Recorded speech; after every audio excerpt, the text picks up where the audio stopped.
Allow me, if you will, to take you on a journey to a town that may resemble your own, or at least a place your town used to resemble.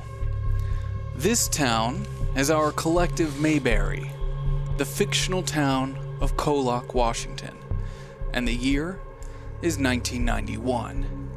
I am your tour guide, your unreliable narrator, game master, your chauffeur on the cerebral highway. You, all of you, are my passengers. I may be at the wheel, but we are in this metal rocket connected to the Earth by a thin slab of rubber barreling towards impending doom at 55 miles per hour together. We have an unsuspecting passenger joining us tonight, Jacksfilms. He will be bringing to life Bailey Mickey. Welcome. No, it's good to be here. Great. You will be participating tonight in a live improvisational story. Your fate will be decided by dice rolls and actions of those around you. The system we are using is referred to as Kids on Bikes. Passengers at home can inflict help or hurt in this world along the way. It's their choice, after all. Now, before I get too far, I will let my fellow passengers introduce themselves as they share their own perception of the following episode's events through their personal journal entries, starting with Billy Baker. Billy's thoughts. Date in this dimension not currently known. Just another day in KOllOK, Washington. Dimensional hopping between versions of our own bodies with an FBI agent. Oh, and apparently doing the hopping kills the body we were in, so we arrived back in our KOllOK completely freaking dead. And Sky stayed behind in the last place. The place where my ego is from. Like they took my mind out of some kid and put me in this kid who was in a coma, and this is just me now. Billy Prime. That'll be my superhero name. Billy Prime of the KOllOK radar. Apparently I can make people see things or believe things or change their realities. I don't really get it, but it's hard to know if that makes me an actual superhero, because it sounds more like a supervillain power. Tibby would know.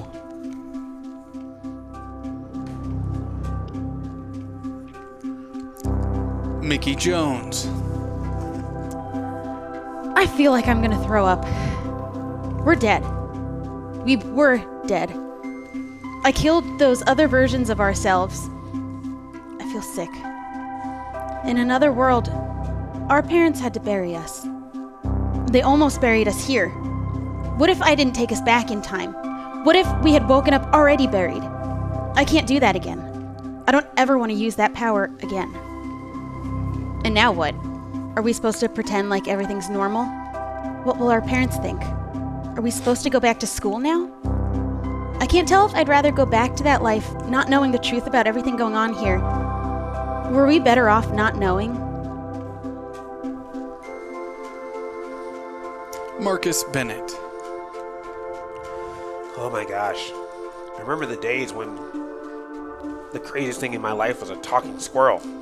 Now there's ultimate dimension hopping, other realities that I can't know or if they're the same or better or worse than what I'm currently in. And the thing that bothers me about all this is that my parents knew where I was, knew what was going on, and yet were so behind their company they couldn't understand the fears of their own son. I don't know where I'm supposed to be now in this world. Hell, I guess I'm dead in this one, or people think we are, but I just know this is a life I can't live like anymore. Changes have to be made, and it may have to unfortunately start with me getting the truth out of my own parents.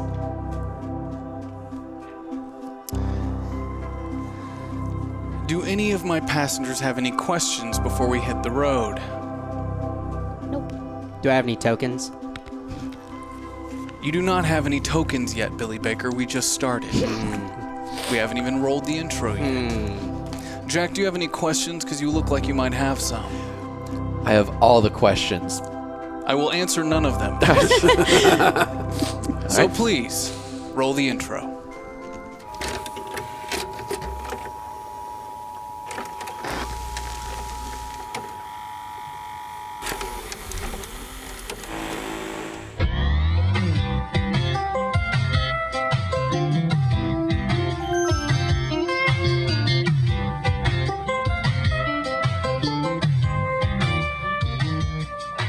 Hello, and welcome to KOllOK, America's heart.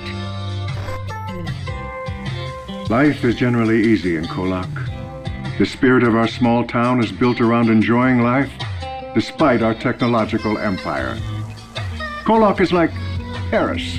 Art, music, and treasures of life are not just incidental. They are central to the spirit of our little town. This is a special gift for visitors and those who live in our vast green valley. KOllOK's natural beauty can be thanked to the peaks that tower over us in our four corners, shielding us from the elements. Spend the day at Crater Lake, fed by the ever-flowing Riley River. America's heart. Enjoy our historic Main Street, or take a tour of our world-famous Shepard's Winery. My favorite. KOllOK prides itself in being a world leader in renewable energy and advanced medicine. All thanks to our most famous attraction, Synchroneity Tech. Many new families find their home in KOllOK. Brought in to fill one of the country's most exciting genetic research facilities, many open roles. Science is at the very soul of KOllOK, unlike anywhere else in the world. Gated by nature itself.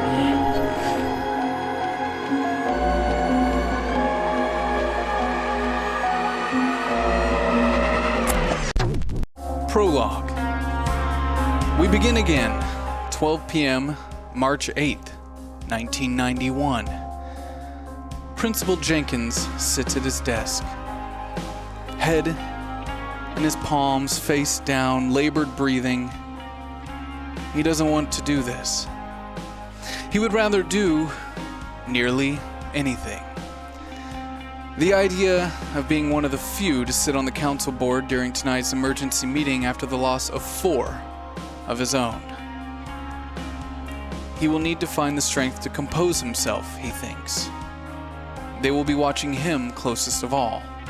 They will want answers. He knows that he will have none. How could he? How could he justify the loss of those taken too early? Not to mention the evil that has plagued this town with tragedy all week long. He feels a quick breath release, a sigh of relief. He knows at least those answers will not be his to answer for, but the kids'. He will always feel as if the kids are his. He is their sworn protector. How could they have not been accounted for? How did a strange woman, a murderous woman, just remove them from his domain like that? Changes must be made, he thinks. Tomorrow, he thinks. He'll make the changes tomorrow. Today is for grief. His hands clasp the side of his face. A thought intrudes, a memory forcibly pushes itself to the front of his mind like a home invasion. Within a blink, a life of memories reclaimed. He lifts his head. Rachel Jewell? We begin again. 12 p.m. KOllOK Funeral Home. Our passengers have just woken up, or at least their bodies have. They were never asleep, just somewhere else. Not how it appeared to be to the woman who has spent the last couple hours preparing their lifeless bodies for their funerals tomorrow morning. She has pressed her body as far as she can into the corner, scalpel in hand, her headphones on the ground, gently filling the dark, cold room with muffled music.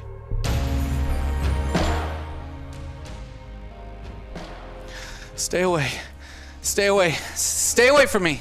Hey, cool down. Everything's fine. Do we see Sky? Sky's body. As mentioned at the end of the last episode, yes, Sky's body is technically in the back. It's uncovered, prepared just as the rest of you were. This woman, though in the back, she's quite surprised that these walking corpses don't seem too interested in her, as they're mainly huddled around the one that didn't wake up, the young Sky Hawkins. She's gonna wake up soon, so don't do anything to her. How? She's gonna How wake is up she like gonna come us. back here? I don't know. We came back. It's possible for her to do too. I Maybe she's brought us taking a- back. Why did she take her hand off? I don't know. Agent Bucket tries to speak.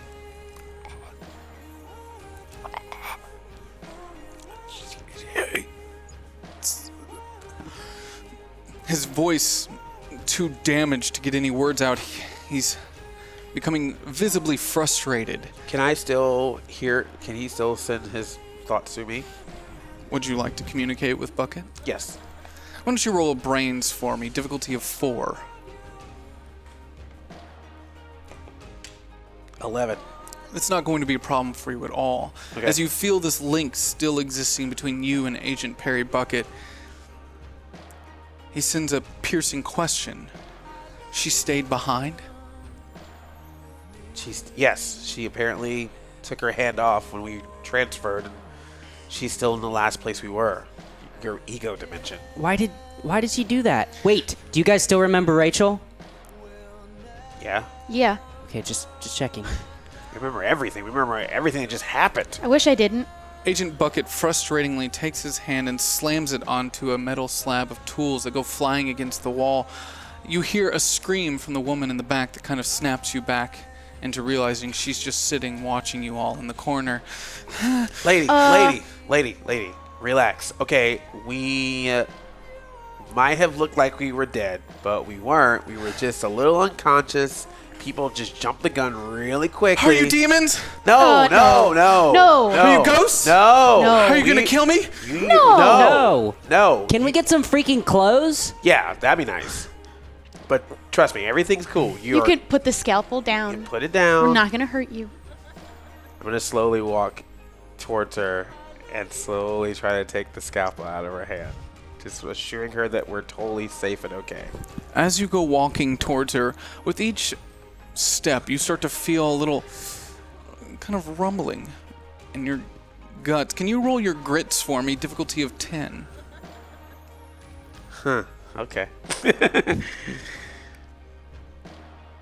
7. You have no tokens available. I do not. As you take 2 steps forward, you feel the urge rising as you vomit out some chemicals that you have a hard time placing. The foulness, the toxic taste of these as they exit your body, filling the floor around you. You feel weak, tired. These bodies aren't necessarily in the best of shape. Are you okay, Marcus? No, I mean, they probably put everything in us to... Ugh. Why do we have you guys are covered in makeup. What? Yeah. Apparently they already put fluid in me. Leave it to my dad to Wait. get my face fully done up. Lady, did you think we were dead?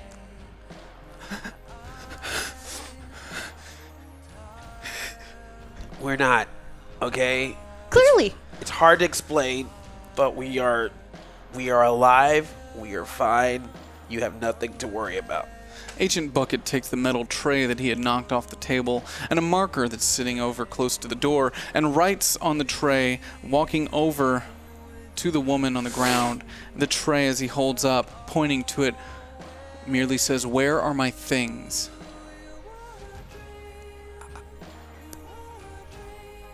The woman, fighting back the urge to run, points to a door in the corner of this room. It's a full covered door, no windows, kind of a metal slab door, dark green. There's just a plaque on the door that reads Brady Mickey. Brady Mickey? Who's that? I mean, does he have our clothes? I'm sure you're enjoying the show, but I need to get some underwear on. Okay. I go to knock on the door.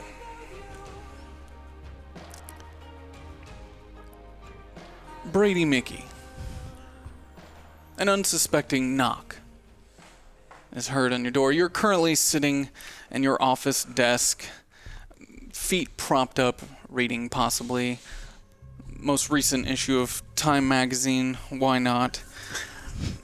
The only person that you could possibly imagine knocking, though it's strange that she would knock in the first place, would be your assistant, who you know is currently prepping the bodies for the funeral tomorrow morning. Darla, what do you want? I'm a little busy reading about the top 100 stone somethings or others. I don't know. You hear this rimming from out of the What do you want? inner room. This isn't Darla. A voice you've never heard before. It does take you quite by surprise. What would you like to do? Darla, you out there? She's out here. She just, she needs your help. She's a little preoccupied. And who might this be? You should probably come out here. Darla, stay where you are, wherever you are. I'm coming. I approach the door.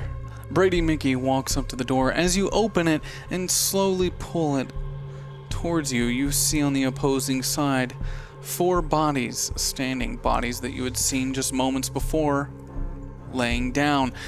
This woman who's currently speaking to you was in the middle of getting herself done up, and you can tell that she wasn't quite finished by the time she awoke. What the hell? Yeah, I don't know who did this to me, but you should fire her. It doesn't look that great. No, stop. How are you talking? We're not so sure. We weren't dead yet. Yeah, we weren't. Yeah, We weren't dead. You weren't dead. No. You hear a banging on a pot of metal as the FBI agent who you were asked to hold on to, keep in the cooler until the other agents could arrive, is holding one of your metal tool pans. But he's written in marker, "Where are my things?" as he's pointing to it fiercely. Okay, sir. Agent?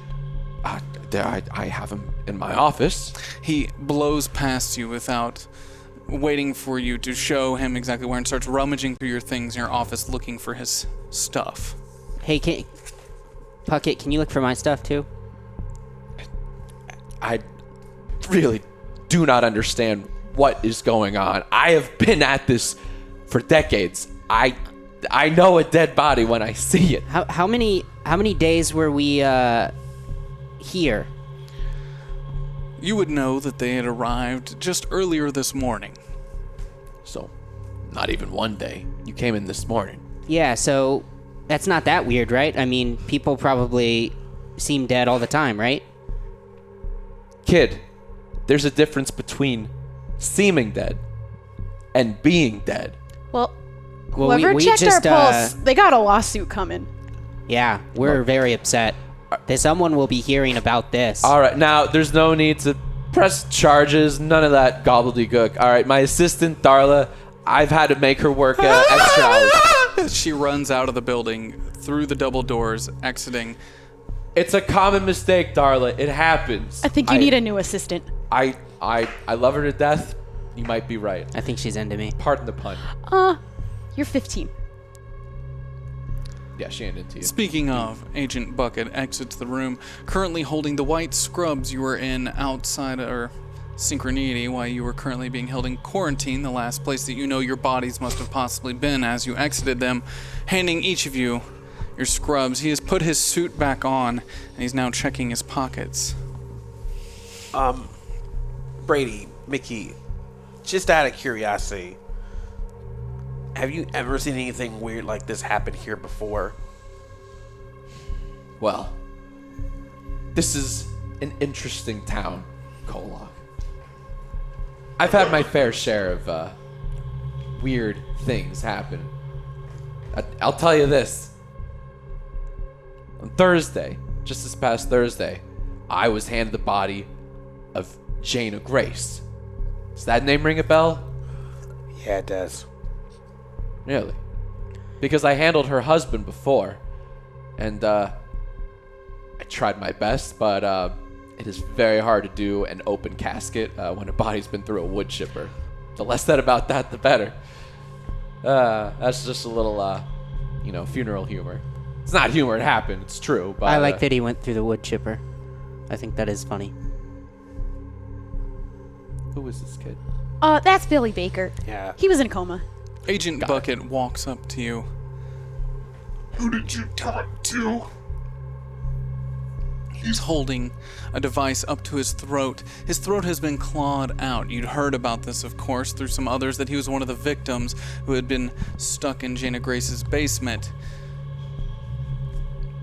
Who did you talk to? Who did I talk to? Did someone from my office call you? Well, being a mortician, I don't really talk to very many people at all. Why was I in the freezer and not being prepped for a funeral? I have an answer for that, actually. Roll your brains, difficulty of 4. It's 10. Yeah. Yeah, 10's right here. Oh, thank you. Yep. 5. You remember Darla talking about the fact that this body had to be kept on ice because the agency was going to be sending someone down from Seattle to check out the body. They weren't happy with Synchronity's explanation. That's right. I do remember now. Yeah, so.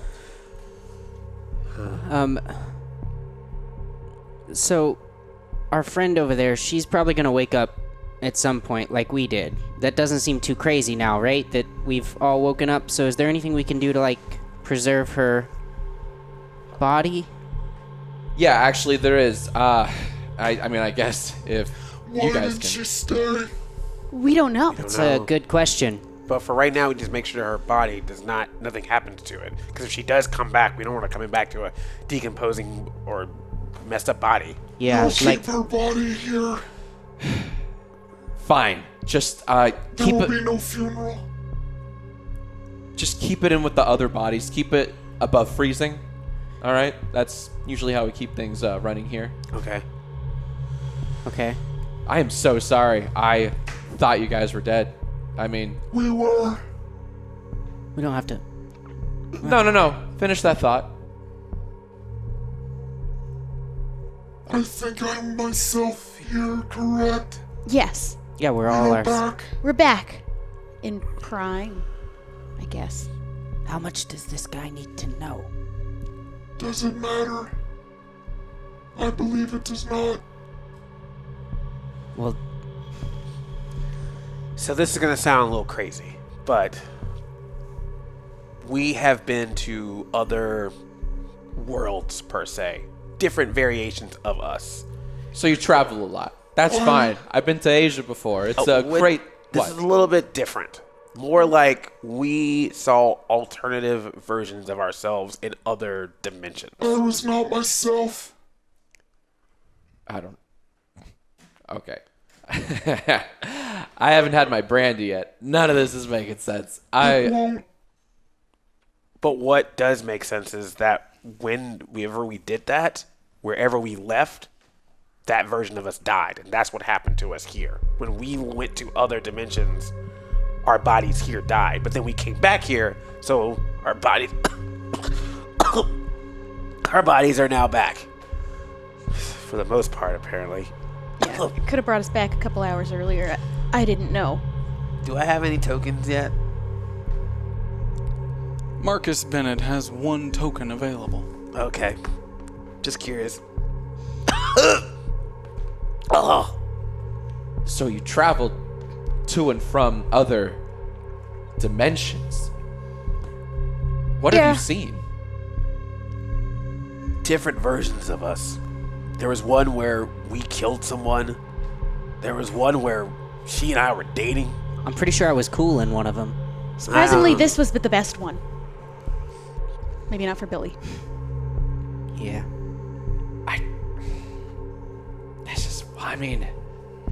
It's KOllOK. I've heard weird stuff before. What? Well, It's important that I know. all right, agent. You can trust him. Yeah, he's been really helpful for us. Can I get you anything? Do you want a drink? We would all like water. And maybe some coffee. Don't get him coffee.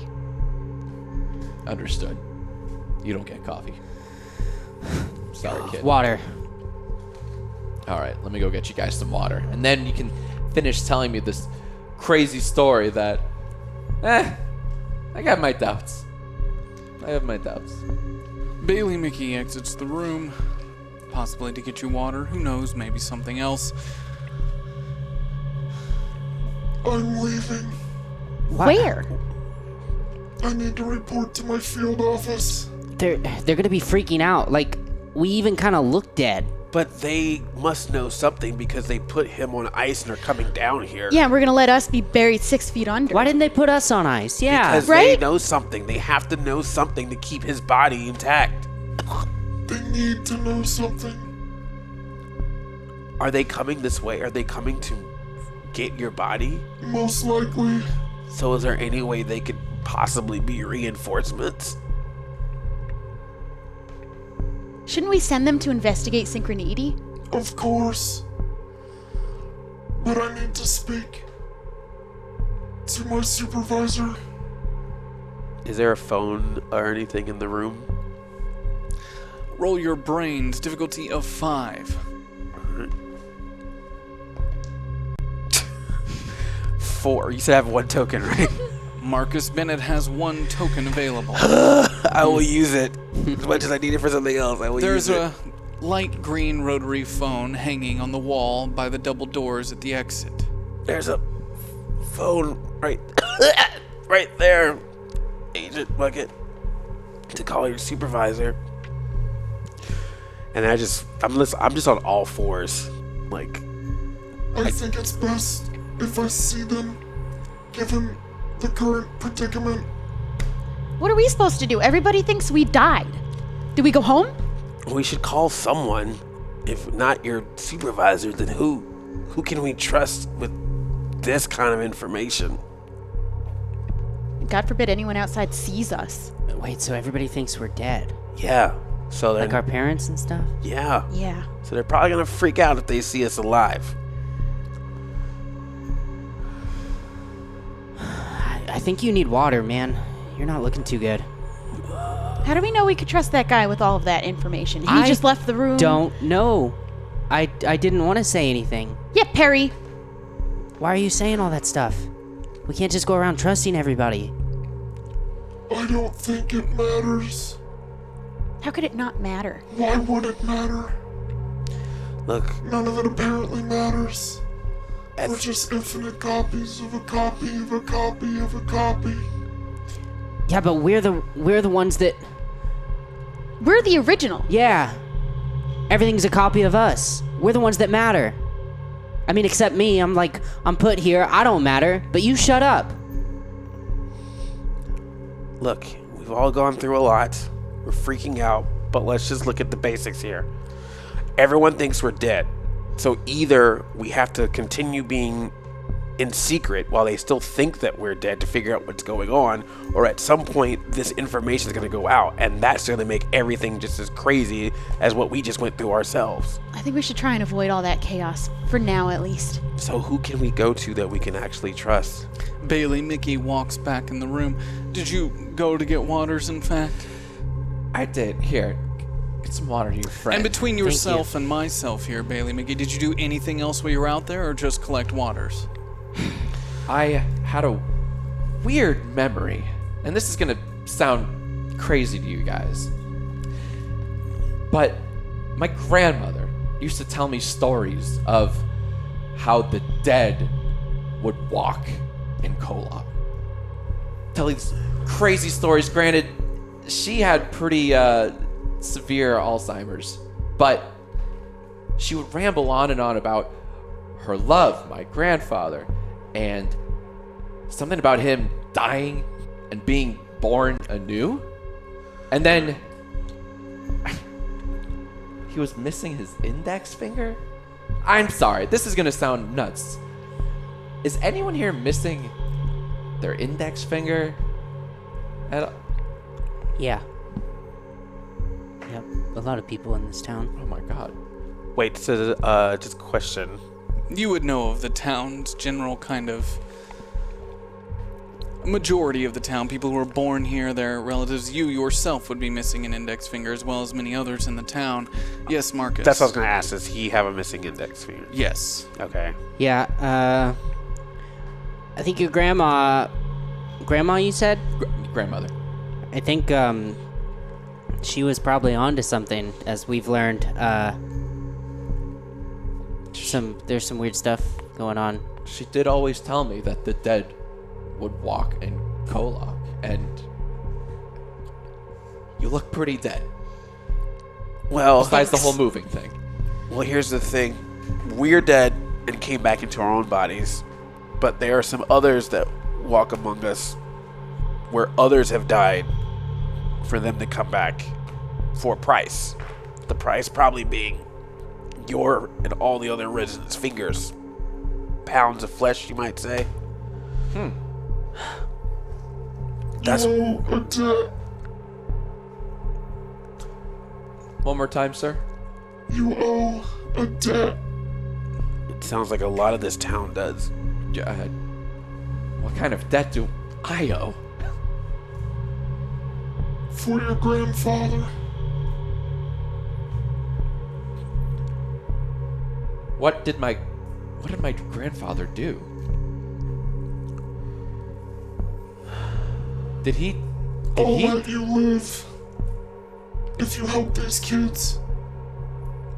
They need help. I don't know if we needed to resort to threatening him right away. Yeah, I don't like your tone, sir. Thing, whatever you are. I need to leave. They will need help. We really do. I like the part about you leaving. I'm very okay with that. And if you guys need help, I mean, God, your funeral's tomorrow morning. You have to cancel it. It can't happen. We won't be there.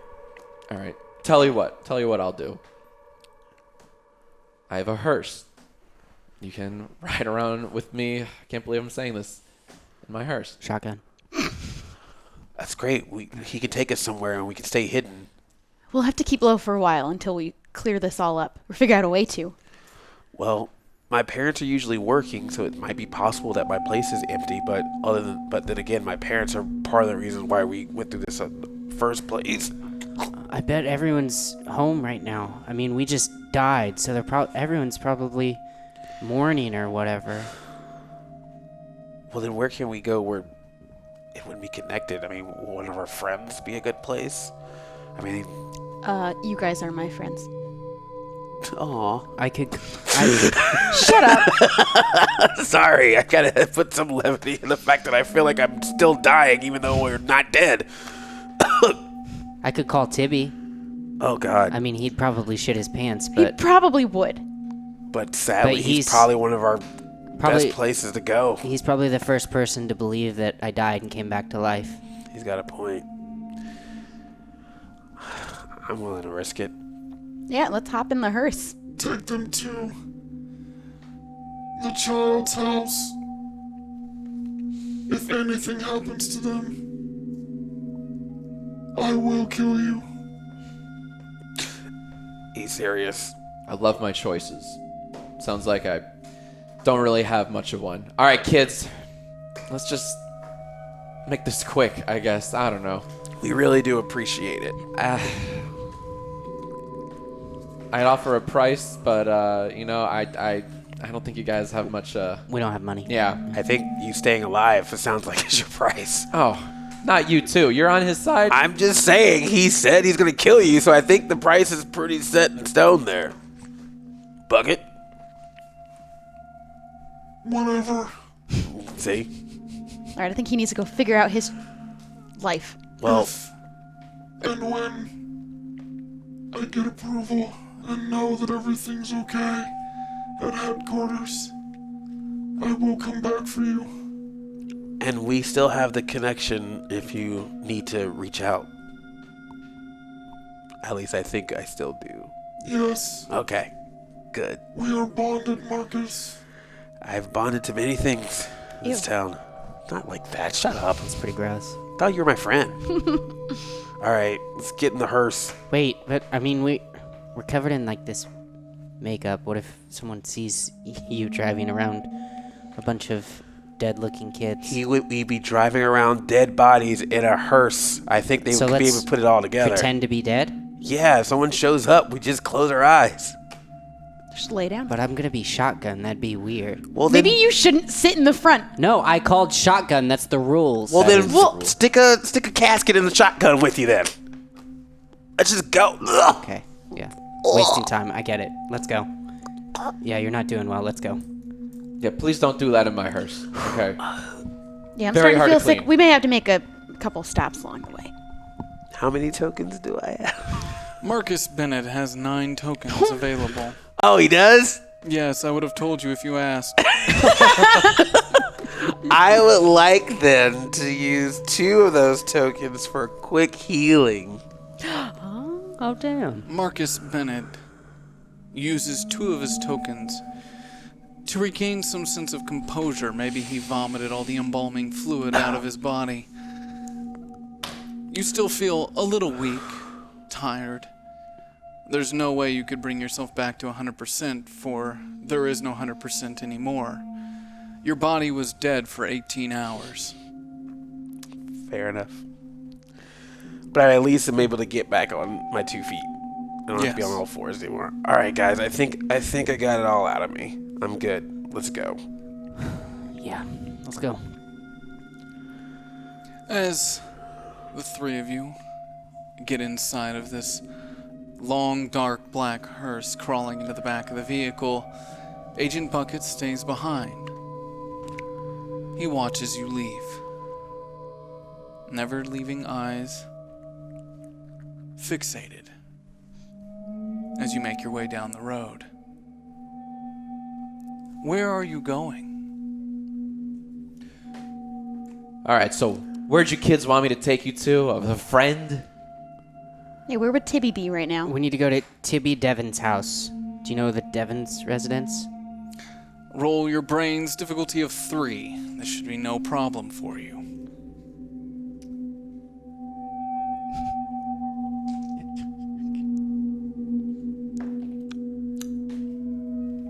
I do. You do, in fact, know. Posing end of town, couple streets over. Not a problem. Okay. Here is the Devon's residence. Is there a car in the driveway? Does it look like anybody's home? There is no car in the driveway. You're taking a risk here, Billy Baker. It is a Friday.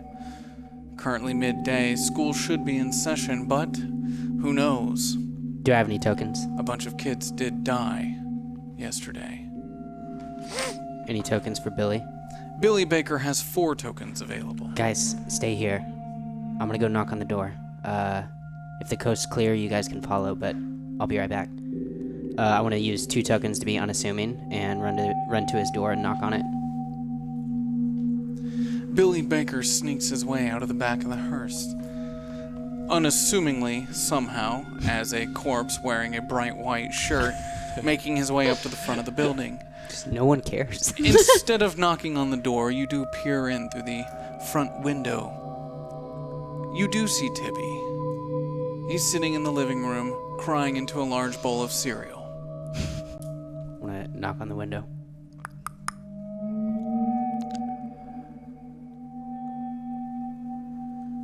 Hello? Waving through the window.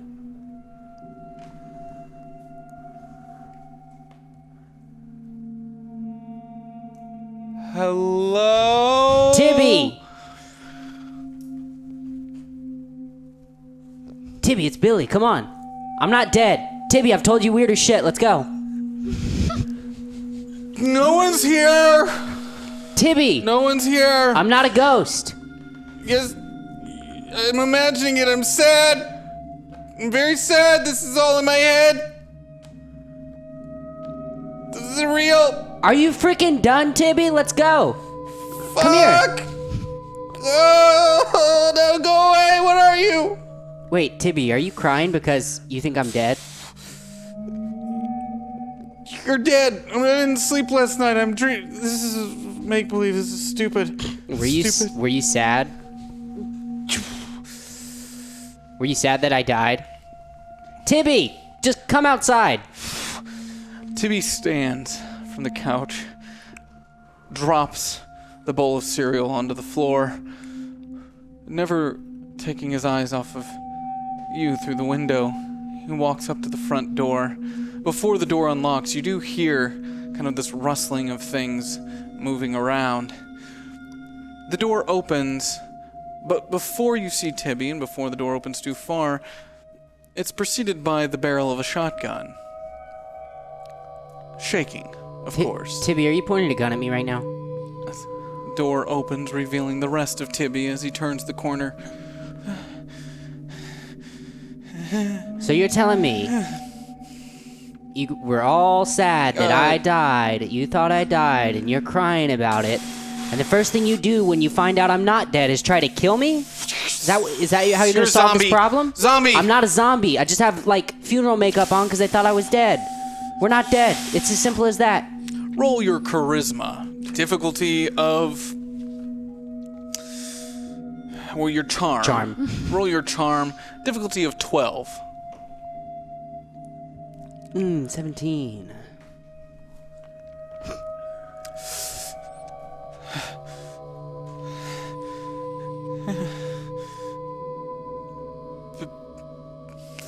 Billy? Yeah, Billy. You're dead. I'm not. You're dead. Nope. You're dead. You're dead. No, they just thought we were dead. Okay, I'll tell you the truth, okay? I've told you the truth and you've believed me. We can do this sort of... Oh, I gotta bring my dead friends. What? So you're dead. You just admitted you're dead, Billy. Mickey and Marcus and the funeral director, morgue guy. They're in this hearse. They're gonna come inside. We need a place to lay low for a bit. Bailey's waving from the hearse window as you see Marcus and Mickey pulling their heads out towards the front. Did you really just call us your dead friends while trying to prove that we're not dead? Tibby drops the gun.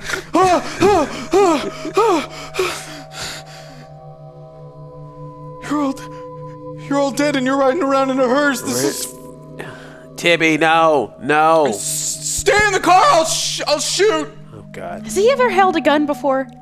Yes. That's a no. I don't think so. No. Tibby, we need to come inside. No, we're not dead. You're dead. I'll explain no, everything. You're dead. I'm not Fuck dead. You, you're dead. I'm not dead. Look, the funeral director guy, he understood our story. He's around dead bodies. Listen, kid, they're only... Yelling this, of course, from the driveway out into the, just emitting this through the yard as Tibby sits in the front entryway. Kid, it's okay. I've seen weirder shit. They're fine. I haven't! I'm not getting out of this car until he puts that gun away. Tibby, we gotta put the gun away. We gotta come inside. We're not gonna hurt you. We just need your help because, again, you're my Alfred, man.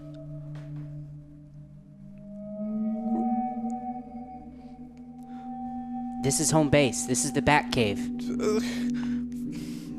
Fuck you, Zombie Billy. Don't use that against me. That's not fair. I'm not. We need your help. I'm coming in. No. So I just realized barge that in. I'm way bigger than Tibby, so I'm just going to run out and grab him and just take us all inside. Well, there is quite the distance between the street and the doorway. Yeah? Since you've declared that action, I would like you to roll your fight. Okay. Oh no. Roll your fight, difficulty of 7. All right. 4. Do I still have tokens, though? Marcus Bennett has 7 tokens. I available. will use 3 of them.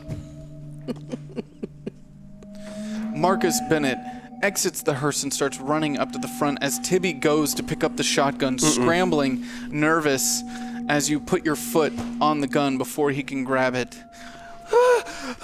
It's all good, Tibby. He kind of moves backwards quickly, shuts the door, and you hear as 3 different locks go out, and he's now looking through the window.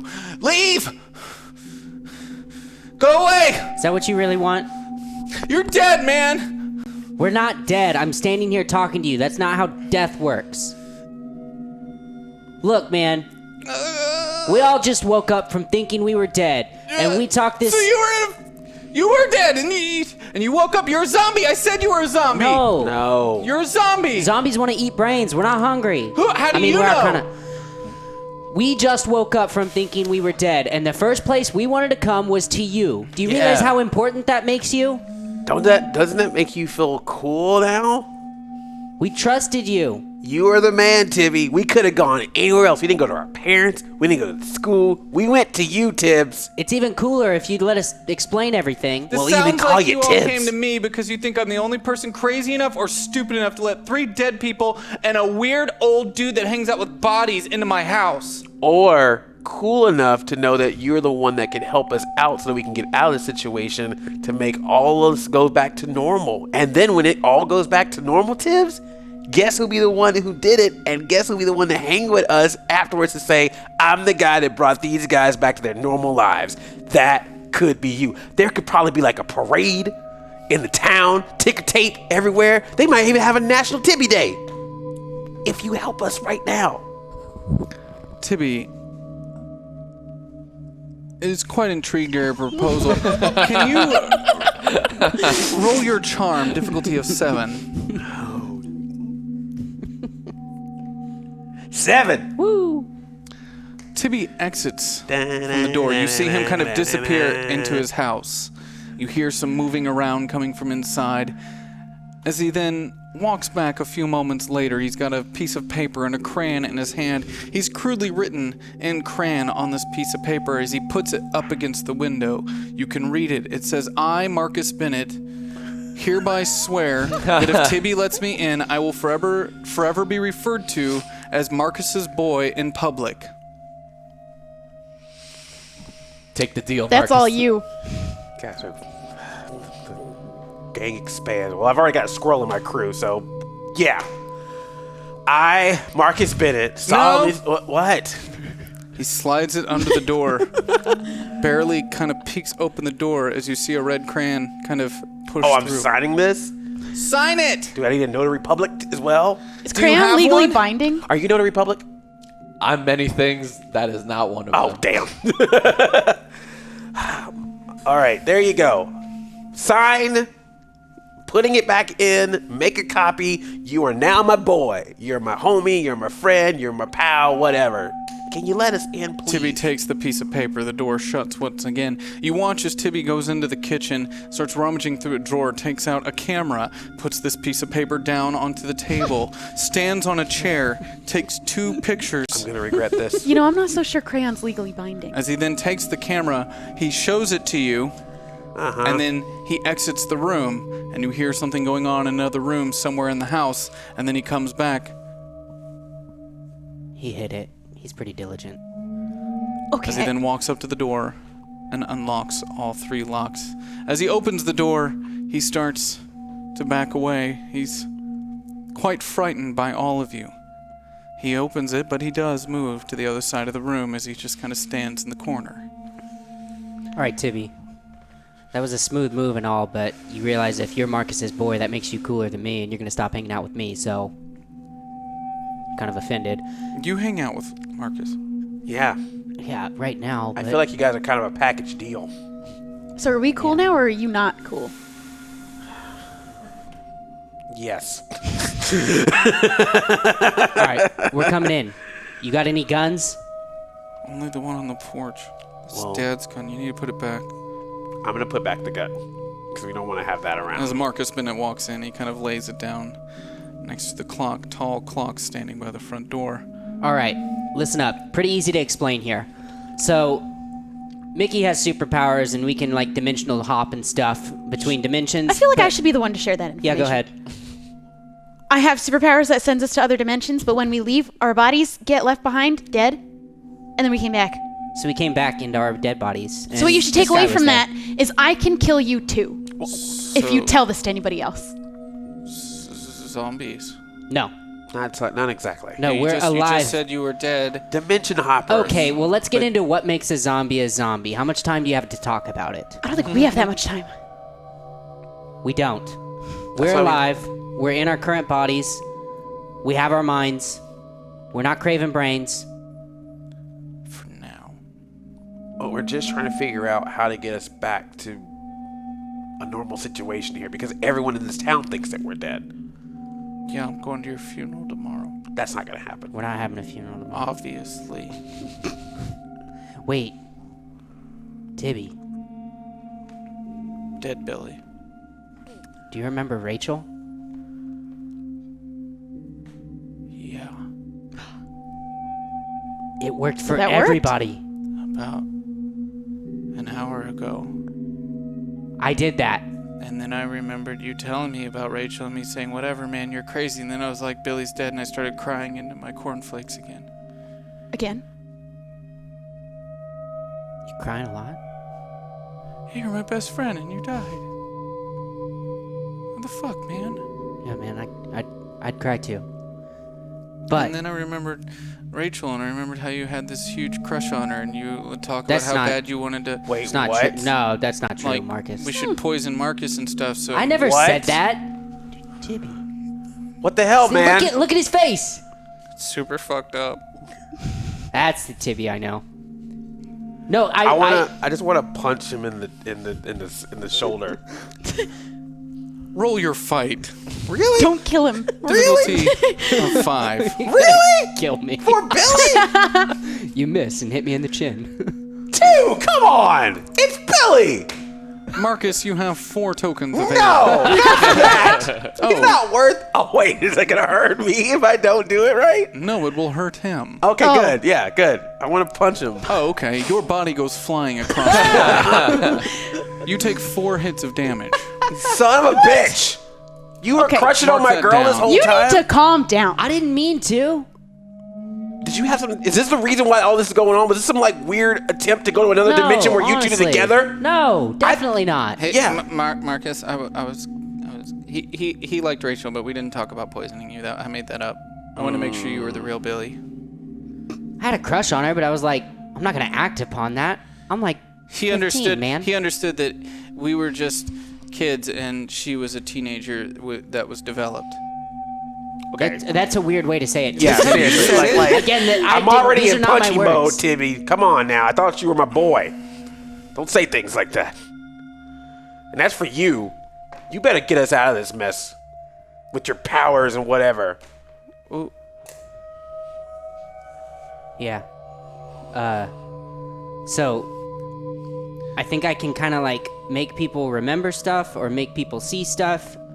It's a weird thing where there's all these dimensions and I can grab stuff from them and put them in front of you. So now you remember Rachel. You're welcome. but you couldn't bring her back. No, she's gone. She wasn't with us. But you came back. She's It's, a whole other uh, kind of gone. It's a different kind of thing. Yeah. That's messed up. I'm sorry we crushed on your girlfriend, Marcus. I know that's not cool, especially when I'm your boy. It's all right, man. I mean, to be quite honest, even though we remember Rachel now, it's still kind of fuzzy how that all went about in the first place. It wasn't a very long-term thing. And I just felt bad that that maybe in some weird way, if I would have had that night with her, that maybe that, I don't know, maybe I could have stopped all of this from happening for her. Wait, she wanted to hang out with you the night she disappeared and you said no? Yeah, she wanted It's totally your fault. Tibby, what the heck? What the hell's that supposed She to was mean, also Tibby? at my place tutoring me, Then and I it's didn't say, your fault too. shut up, Tibby. Sorry, I'm just emotional. Yeah. You were dead like 10 Control your minutes ago. emotions. All right, so Do you want some water or Kool-Aid? I got Kool-Aid in the fridge. I would actually love some Kool-Aid because I am just weirded the fuck out with this whole scenario. Okay. What color I'll- Kool-Aid? It's red. Okay. what kind is red though? Is it cherry or black cherry? Because that black It's cherry shit red, tastes like cough dude. medicine. It's red. Kool-Aid is red. We just call it red. You know Yeah. that. Every time you argue with my mom about this, she gets so mad. She's No, like, who does the- Billy think he is? Black cherry tastes like cough medicine. that's Cough a- medicine is specifically black cherry flavor. I don't black like cherry is purple Kool-Aid. Yeah, black cherry is black cherry. Red is red. It's Red different. is red. It's Red is the most. Kool-Aid. Yeah, it's the most common flavor. it. You got like the cherry, blue one. strawberry, watermelon. That could all be red. No, But that's what. there's It's just one red. Everyone knows this. Billy, you gotta stop doing this every time you come over here. Tibby, just really bugs just get me. the Kool-Aid. Tibby exits towards the kitchen. So what do you think we should do? We're looking really dead. Can you do our makeup better? Or how do I mean, you see what? She's What are you looking like- pointing at? We're looking at you, looking like Beetlejuice over Have here. you seen yourself? No, actually. Oh, can I But grab if a you mirror? keep staring, I'm gonna send you into another dimension and leave you for dead. Can I grab a mirror and show her what she looks like? I'm gonna have you roll your brains before you do that. Sure, let's go Difficulty for of it. 4. Yeah, why not? 10. You find a mirror. Uh-huh. What you do with it is up to you. Hey, check it out. Oh! You can put that away now. If I catch anybody staring, you're going to another dimension. Beetlejuice. Why does she look like that and we don't? Were you not done with hers? Do we look like that underneath? Darla did all that, okay? I have no say in this matter. I gotta get to Darla to figure that out. Mickey remembers waking up while Darla was in the middle of putting her makeup on. It's quite likely that the two of you look exactly like that underneath, but your makeup's finished. Oh.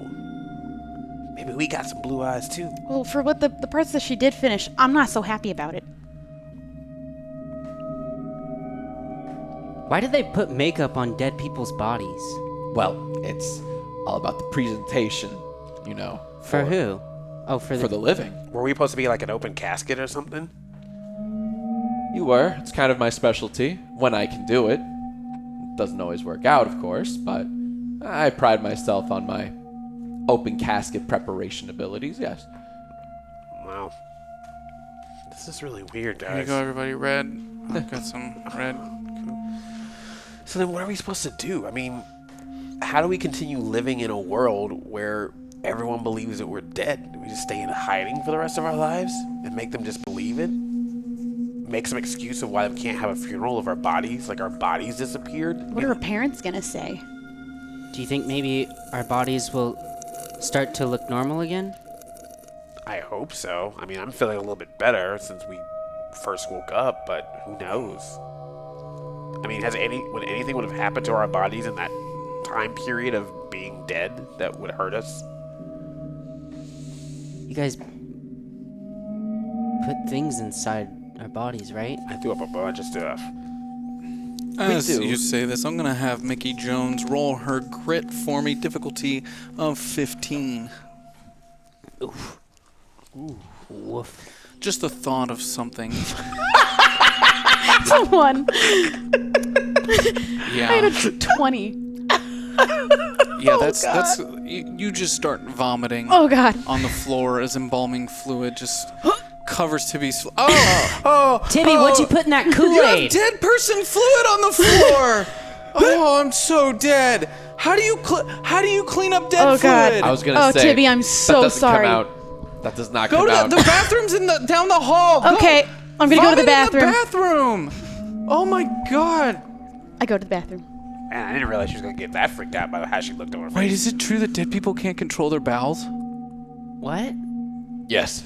That is very true. Remember, we learned about this in science class, like your muscles relax after you die and you shit yourself. Yeah, it seems very funny in school. Haha, hee hee. Do it for 30 years and come back to me, tell me how funny that is. You have to clean it. Every time. Oh, it's still funny? You wipe my butt. And this is why I never had kids and never will have kids. he wiped all our butts. Unbelievable. I'm not laughing at the fact that you wiped my butt. I pride myself on that. Mickey Jones makes her way I'm into sure you the do restroom. great work. You can kind of hear her continuing to throw up for a little bit in the restroom. And she then catches a look of herself in the mirror. Oh, God. I'm gonna take all this makeup off. I probably look better without it. Oh, God. Mickey Jones begins wiping the makeup off of her skin. I definitely don't look better underneath. Oh, God.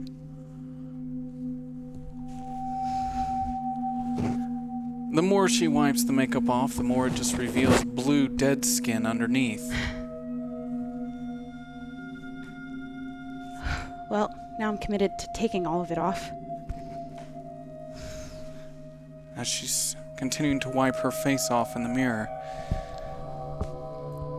we'll go back out to the living room for just a moment as you hear a car pulling up in the driveway.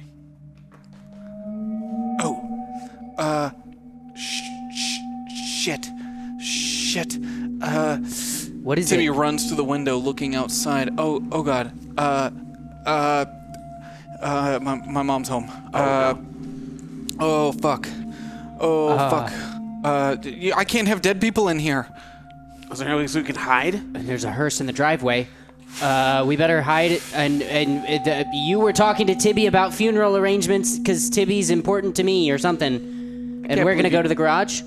Why did you drag me into this? I'll talk to her. You all have to go. You have to get out of here. All right. Go out the back. The old dead body guy can talk to my mom. Okay. Yeah. All right, to the Just back. get out. Yeah, we're gonna run out the back. Don't forget the one in the bathroom. Hey, Mickey. Perfect. We gotta go. On my way.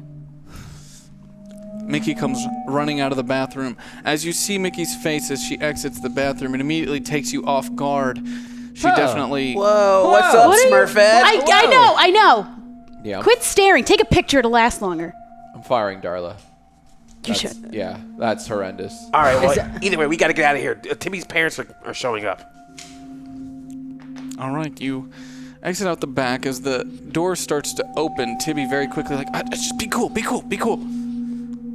Hi, Mom. This is Funeral Man. The name's Mickey. Hi, what are you doing in my house, I know. This Mr. Mickey? This looks very strange. I can assure you there is a perfectly normal, logical explanation for a hearse in your driveway. Bye, Mom. I'll let you adults talk it out. As Tibby runs to his room. All right. Well, I was, Yeah, you're in my house with my son? I sure am. I am the town mortician, and the funny story. he comes barging in, isn't that right? Oh, he went out I'm the gone. back. It's just you. You're the only one. You're there by yourself. Well, You see, as you're looking over her shoulder, as she is coming through the front, you see the 3 corpses making their way into the hearse that's parked outside. ma'am, have you ever thought about your own funeral arrangements? So you were here... She begins placing her groceries down next to the clock. You were here talking to my son about funeral arrangements? Yes, absolutely. It's a new service that we provide. Very cheap and very smart. You were talking to my son. Seems like a bright young lad. He's 14. He's an idiot. All the more reason to think about funeral insurance.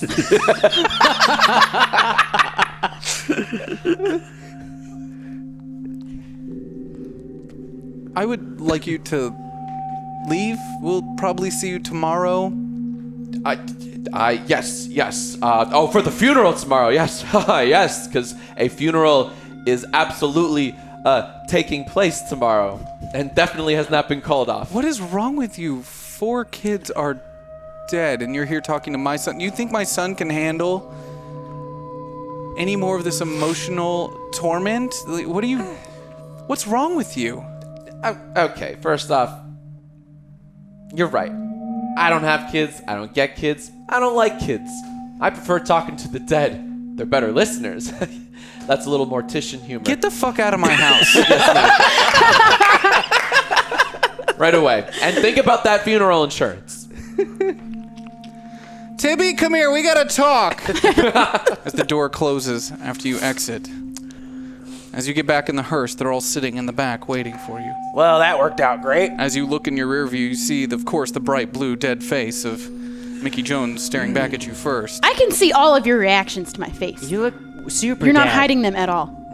So This is what you look like under your makeup. Well, I'm gonna keep my makeup on then. Yeah. Yeah, that's probably a good idea. Smart kid. Should we get you like a little white hat or Wait. like a? No, I'll just pretend I'm in a show that I have to be a zombie for. Did we leave Sky's body out? No, we put it away. We got it taken care of. Did we put it before we away? left. Oh, okay. All right. Well, Just worried that. What, she'll look like me? No, she's cooling off. That's more mortician humor. I got plenty of it. But seriously, if you want a paper bag, I got some paper bags in the back. This is Maybe very hard. you should keep your eyes on the road. I'm trying, sweetheart. It's really tough. Woof. Where would you all like to head next? Guys, there's a weird old guy. Something wrong with his voice. He lives out in the woods in a tent. oh yeah, that seems like a logical place to go after all this. Well, the thing is, I saw him before everyone remembered Rachel, and he remembered Rachel. Have you never brought it up before?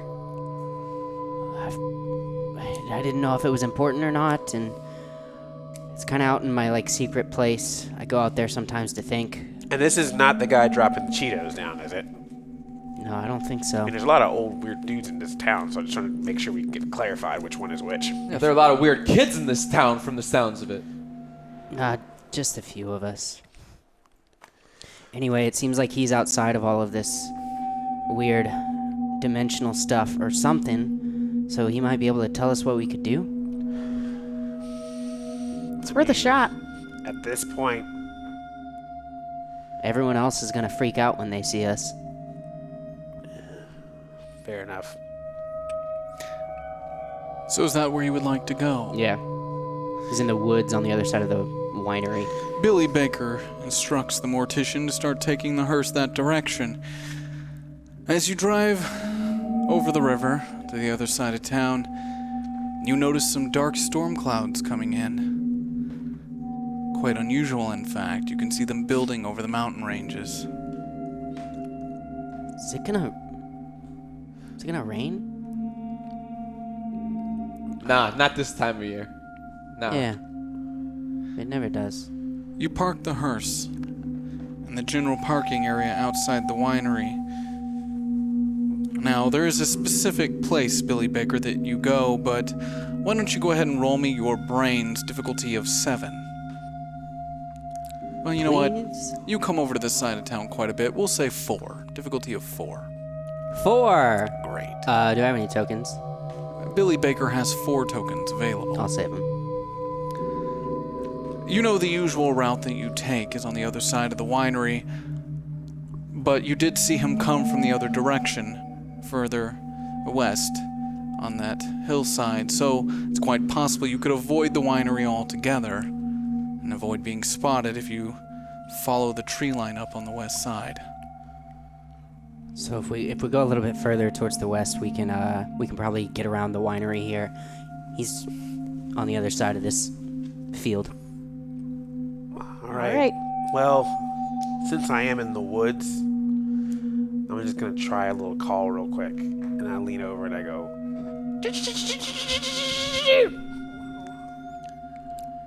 You hear nothing in this moment for now. It's worth a shot. What was that? I was trying to call it sketchy. So we're Oh. going in the woods. I figured maybe he would know something about the area, but he's not.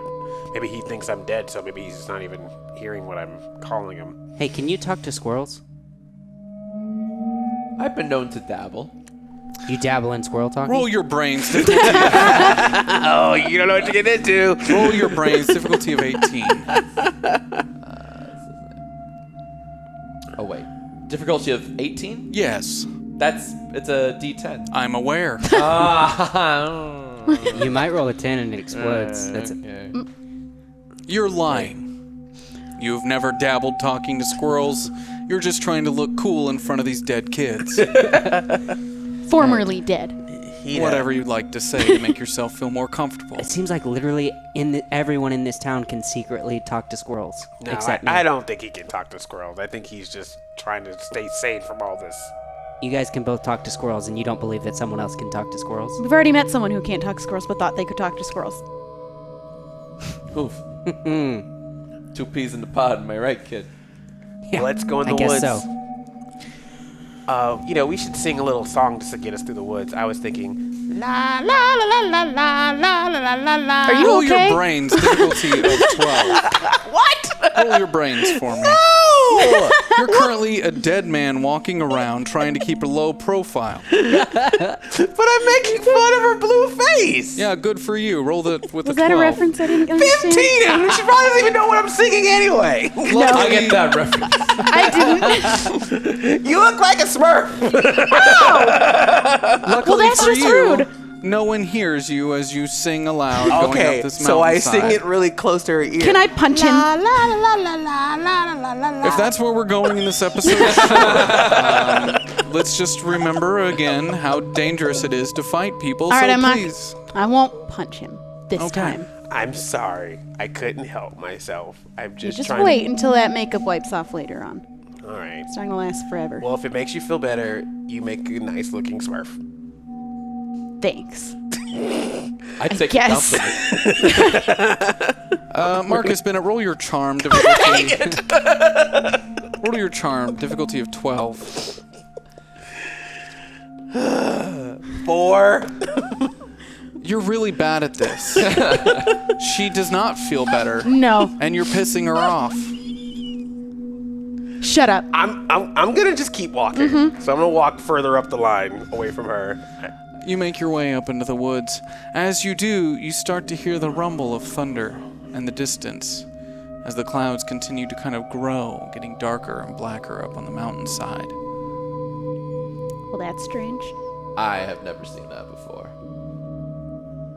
Am I still in the hearse or am I out in the woods? I'm going to say you walked with them. Okay. Might as well. Screw it. Curiosity's getting the best of you. As you make your way into those woods, you do hear the faint sound of chopping coming from deeper in. An axe on wood. It's probably him. Rhythmic. You didn't mention he has an axe. I don't think he's gonna hurt us. But if you guys want me to go first, I can go first. If you guys want to stay back a bit, I could yell for you. I should go last. Okay. Yeah, probably. Let's go. But if something gets weird, remember you guys got some kind of powers that you can use against you. So Yeah. Billy Baker leads the group, walking up towards the sound of the axe chopping. The rest of you kind of follow in tow as Mickey Jones stays a little bit further behind, watching as you walk up this hillside. Billy, you cross a couple trees where you can now see a stump with a log on it, the axe still in it. No sign of the man. Gerard, are you out here? I'm not trying to hurt you. I saw you a few days ago. Mickey, you hear a branch snap behind you. You turn to see a man with a long gray beard standing, staring at you. Mickey How do you Jones, know that? I've been waiting For me? Why? Yes. All of you.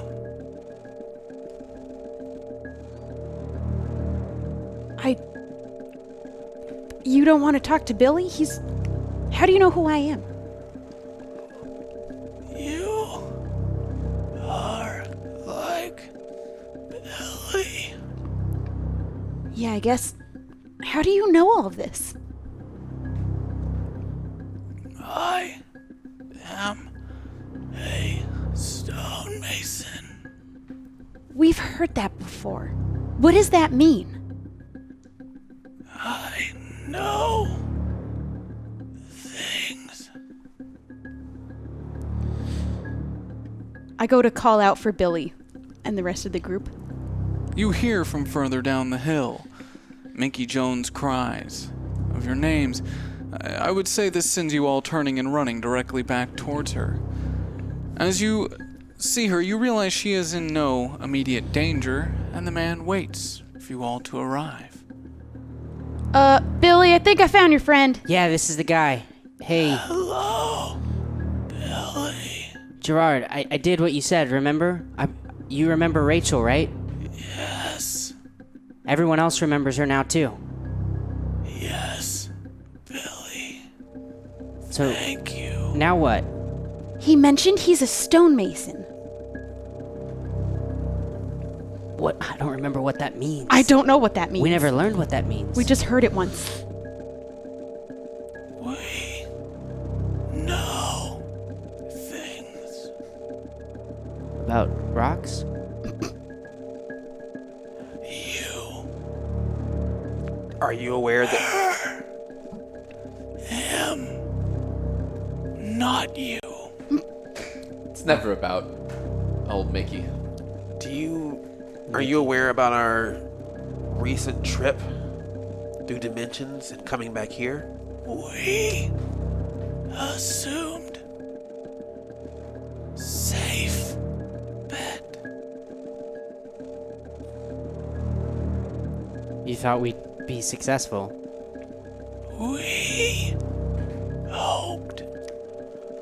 How many of you are there? 33. And where are the others?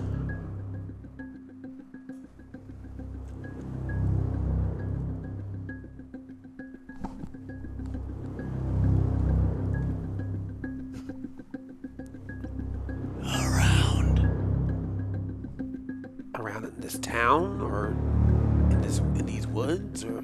Yes. Hey, we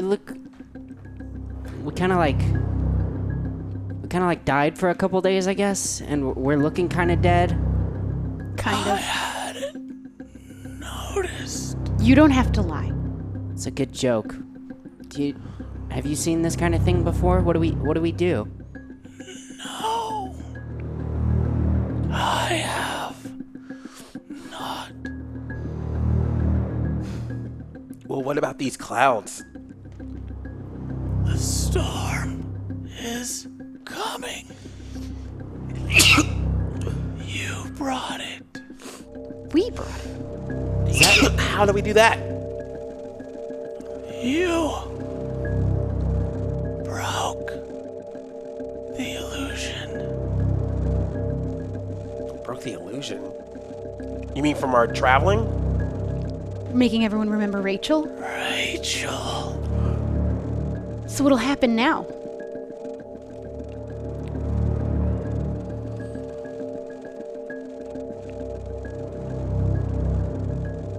I don't know. Oh, God. Does any of this make any sense to you? I'm thinking about getting the flask back in my hearse if any of you kids want to join me. We're kids. That's fine. I started when I was your age. Earlier, actually. Well, what can we do? Is there any way to stop this storm? What has begun cannot be undone. And I'm assuming this is probably not your average storm. No. We need it. We need the storm?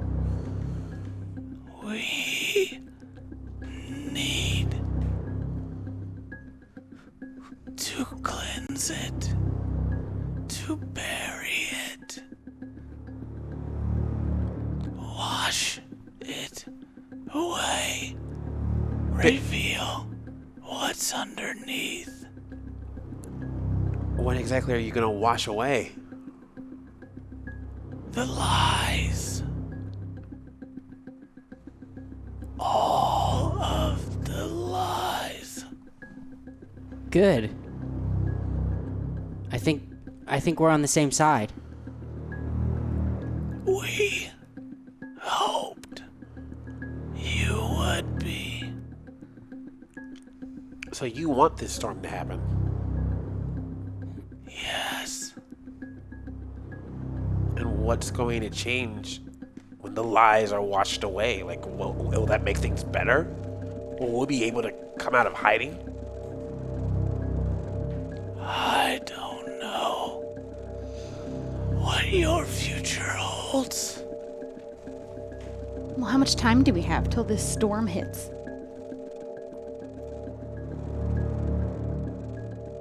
A couple hours, give or take.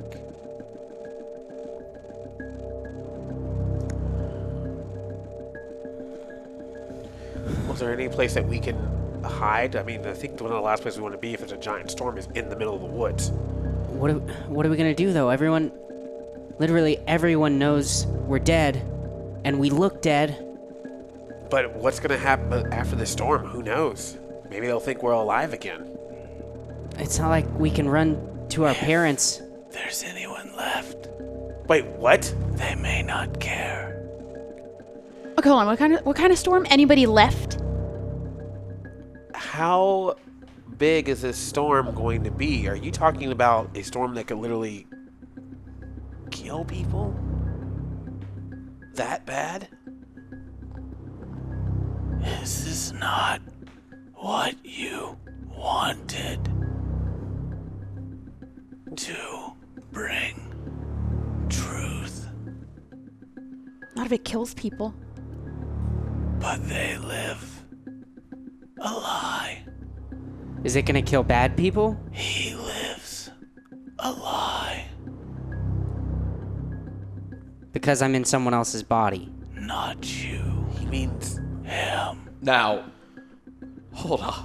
Hold the phone. What the hell did Did you you kids lie to do? us? No, did you lie to me? What did you kids do? guys, W- this we- whole town could be technically a lie. I mean, all the fingers gone, all the things that are happening in secret. If this storm is the way he's saying it is, this could literally wipe out our whole town. It could wipe out our parents, everyone we know, because Did you never wonder why it never snowed? Why the flowers bloom year-round? You're just special. You're not. A deal was made. does this whole He town lives a lie. I don't know. Stonemason, we're aware that sometimes bodies get exchanged as debts. The things that you mentioned, the flowers blooming, the no snowing, are you trying to say that this entire town has a debt? The stonemason lifts up his hand to reveal 10 fingers as he takes this one down and then points to you.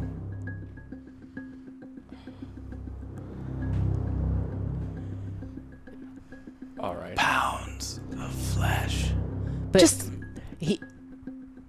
he didn't make the deal. Who did, though? And They don't when? deserve to pay for whoever started this. Yeah. They were saying that the deal was made a long time ago. Wait. So how is he lying? He doesn't even know. He lives a lie. Is that bad though? He doesn't know. But he's a part of it. Anything that's happened after this deal is technically living the lie. And now this storm can wipe them all out. Are you talking about my granddad? One of, yes. The many. The abominations. What does he mean by that, abominations? The dead walk. The story that your grandma talked about. Yeah, but she always said the dead would walk in KOllOK. The dead would walk in KOllOK over and over again. And my grandfather coming back, and just like all of us, his finger was missing when he came back. Is he saying that my grandfather and others like him are responsible for this? He takes a large think so. stick and he starts to dig it into the dirt, making a large upside down U, 2 points that reach back out, 2 dots directly in the middle. As he then points that stick. They've known for so long, and they did nothing. Hey, what's that mean? Your grandfather. You don't know how he died.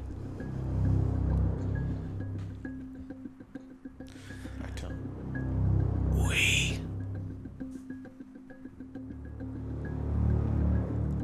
us. He points, referencing the most likely other stonemasons in the woods.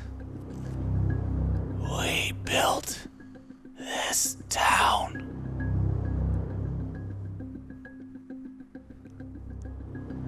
From the ashes of evil. Your grandfather,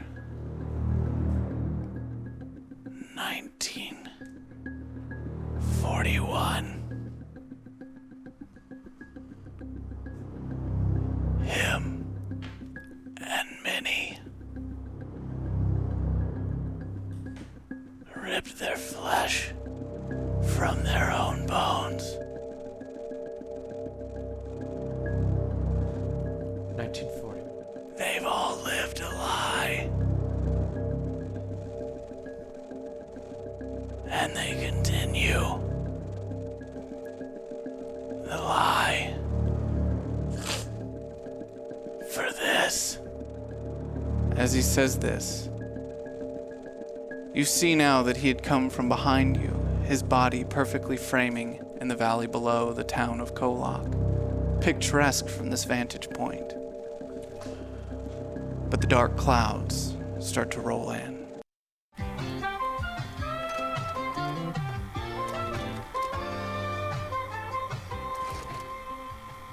We begin again. 4 p.m. on the mountainside, just southwest of the winery. The stonemason's arms stretched out wide as the clouds come rolling in, thunder booming below him. I can see my apartment from where we're standing. Yes, you can. And I just decide- down the valley on the other side of the river. I decide I don't have any time to waste, so I just start running to go to talk to my dad. Mickey Jones starts running down the hill through the woods, past the stonemason with his arms out. He continues, staring at the three of you, not even turning to watch or leave. Mickey, Where are you going? where are you going? Should we go after it? If you do not stop the lie, it will happen again. How do we stop the lie? Have already started. You're doing so well. Billy, Baker, and Marcus Bennett. What do we do now? Do we follow her? What else? What can we do? We have to stop this. Let them see you Let them see what evil brought you here. That brought you back. I guess we have to expose ourselves. I can't let my parents see me like this. Kid, I don't think you have a choice. There's some weird shit going on. I was in a coma for 10 years and they had to deal with that. And they're not even like my real parents, maybe apparently, but they love me. Yeah, which means that if you're back, they need to know it. I mean, they've already went through this with a coma, now they can prove that you're still here. But how do we explain it? They're gonna try to take me to the doctor and they're gonna find out that I'm, like, maybe actually dead still. Well, according to this stonemason, maybe that's what they need to know. You reach over with your arm to point in his general direction. You realize that the man is no longer there. God dang it. Oh, where'd he go? I don't know. But You hear, up on the hill, almost instantaneously, unnaturally, the rhythmic sound of chopping wood. well, I hear him, but I don't see him. I don't think he's gonna give us much more info. Well, They speak in riddles and shit. well, I don't know about you, but I'm going to take a wild guess where Mickey is going, and I'm going to do the same thing. I think I'm going to go home. Can you give me a ride home? Hop in, man. Marcus Bennett, Billy Baker, and Bailey Mickey all turned to make their way down the hill. Marcus Bennett stopped almost immediately in his tracks. You son of a bitch. Sketchy! No, don't you sketchy me. I'm mourning for you, motherfucker. Well, I'm back. I was hopping dimensions, and then I got back in this body, but every time we hopped dimensions, I was dead. And I didn't see any squirrels in the other dimensions, but just want to let you know about that. So there's... Cats must have won there. Look, we threw an entire tire. Whoa, what was that, Sketchy? I don't know. Shit's getting weird around here. Sketchy, we have to stop this storm. This What was that? This is not an ordinary storm. What do you mean? You got something to do with this? Well, You made this shit happen? No. Now you're telling me that you're like Zeus and shit? no. Well, How actually, do you be hear more right like now? Storm from X-Men, but beside the point. Hold the fuck up. I have questions. Mind you, funeral home owner, you see Marcus Bennett standing, motioning, talking out loud, as a very small 6-inch tall squirrel on its hind legs is looking back up at him. He thinks he can talk to squirrels, but I don't really believe it. I can! No one can. You were dead. We threw a party for you. Wait, the squirrels threw a party for me? I mean, it was in, your honor. We threw a party, man. That's pretty cool. You led us to the great era that we are currently in. We will be writing and well, we don't write, but we'll be telling these stories for centuries. Well, you're not going to be if this storm happens. This storm is supposed to wipe away all the lies, all the things that KOllOK is keeping secret. Anyone involved is going to die in this storm if we don't stop it. Fuck yeah, that sounds awesome. Well, I think that might include talking to squirrels. That's not a real thing. Wait, you think I'm a part of the lie? Well, how? I'm the truth, baby. Well, then, if you're the truth, I how? swim in the truth. Well, then, how do we make sure that? I invented the truth. I see. I got it. But then, how do we help? How can you help me stop this then? I mean, yes, some things need to be uncovered in this town, but it shouldn't be the point of all these people dying because of something that their ancestors did. Sketchy walks on his hind legs, places a small paw on your left foot, and looks up at you, big eyes. Baby, we want it all to burn. You're helping. We got your back. Whatever you need. You can't stop this. There has to be some way to simultaneously stop the lies without people dying. They're all a part of it. They're not. It's not their fault. It's something their grandmothers and grandfathers did. Not them. They've been paying for it with their fingers. Small price to pay. Well, it's gonna be a bigger price. Sky is being held now. She didn't come back, but her whole existence is in danger. And who knows if that's not enough? It could be any of us next. And if I'm not around at some point, what's it gonna be for you and your squirrel crew, huh? What if the cats come back? You think the cats will come back? There are other towns with other cats. We got a pretty good stronghold here, man, and I think it would be wise for you to show some respect. Well, I'm just saying this. If something happens and all these people die, and there's this open space, eventually the animals come in and take over. And that's probably going to mean a couple of felines. Maybe cats, maybe something that's cat-like but bigger. Marcus, I need you to understand something. I like you. Look, I really do. Uh-huh. We've been through a lot. Yeah? In the short couple of days that I've known you. In that time, I've grown a lot too. Okay. You see, I think you need me more than I need you. And right now, that's just not playing well with me. What's that supposed to mean? It means I got shit to do. I mourned you. Alright? I went through that already. I felt pain deep inside my little squirrel heart. That's not my fault, man. I didn't know that by me leaving this dimension that was going to mean I was going to die. I didn't find out until I got back. Look, I'm just trying to sorry. say, it takes a lot of nerve to show right back up in here and be, yo, everything you all been planning for the entire existence of your life and many squirrels' generations, just put that on hold for me, Marcus. But you've helped me out before, man. What, did you know this was going to happen? Were you expecting the storm? We've been praying for it. So you want all these people to die. I'm sorry, man. I get it. You want some things out there. You want to live your squirrel life with your brethren, but I can't let something happen to my parents or my schoolmates because of something that happened in the past. I can't let them pay for someone else's sins. Marcus, who do you think put you in that quarantine? What, I saw it happen. you? Shit. It was your parents, man. You think they love you? Yes, of course. They're my parents. You're just a test subject. That's not true. That's not true. Yeah. Why don't you ask them? I think I will. Maybe you're afraid of the answer. No, maybe I'll confront them directly and Maybe get the you answer. should. Yeah, maybe I should. Maybe I should talk to some more humans for a change. And maybe next time you die, don't go coming back, calling for me, scaring me while I'm sleeping up in my tree, hearing your voice out in the wilderness and shit. Man, that does a lot. Well, if you truly cared, you come with me. But it sounds like you don't want to, so why don't you stay here? I got an empire to run. Okay, well, let's see how much of that empire is left when the rain comes down. Squirrels don't swim very well, from what I've heard. I think he's threatening the squirrel. Hey, dipshit. What? Sketchy blows out into the air.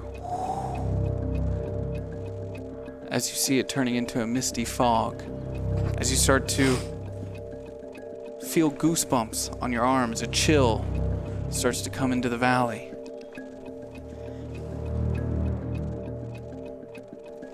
We're gonna be up high in those trees. This shit gets buried. As Sketchy runs off up a tree. As he's jumping across branch to branch, you hear off in the distance, Catch you later, motherfucker, if you survive. Fine. All right, let's go. I'm going to my parents. Hold on. Before you go. Yes, I talked to a squirrel. Yeah, about that. This is the number to my psychiatrist. Please talk to her. She's lovely. That was a 20-minute conversation with the squirrel. Yeah, Let's go.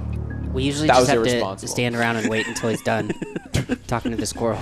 Oh, let's talk about the time you stared into space and talked to some other entity while we were waiting around waiting for you. That's do my what? superpower. Well, Nothing. maybe talking to squirrels is mine. I'm pretty sure a That's a superhero shit superpower. Hey, I'm sure a superhero that talks to squirrels will be really cool. There'd probably be a whole comic book series about it, cartoons and everything. Honestly, there was this one time where he called upon a squirrel army and it tore apart a bunch of cats. Exactly. It So was you might insane. want to back off a little bit on my squirrelisms. you now realize that the stories you had heard are true, in fact. Some people had seen this act happening at the house of Jaina Grace, all of the dead cats supposedly killed by squirrels. You assumed it was bullshit, but now you realize it could have possibly been true. It's like how some people are like, Aquaman can control fish. What a stupid power. But then you watch, you're like, oh, that means sharks too, you know? You know, I always liked Aquaman. All right, fine. You know, I thought today couldn't get weirder. And then you proved the whole squirrel theory. So, We're going to check in on Mickey Jones, who's now arrived at the base of her apartment complex. Mickey, can you roll your brains for me? Difficulty of 10. 8. 3. Mickey, you have 2 tokens available. No. I'll use them both. Just to get a little closer. Yep. As you make your way into the front entrance of your apartment complex's lobby, the receptionist, who knows you well.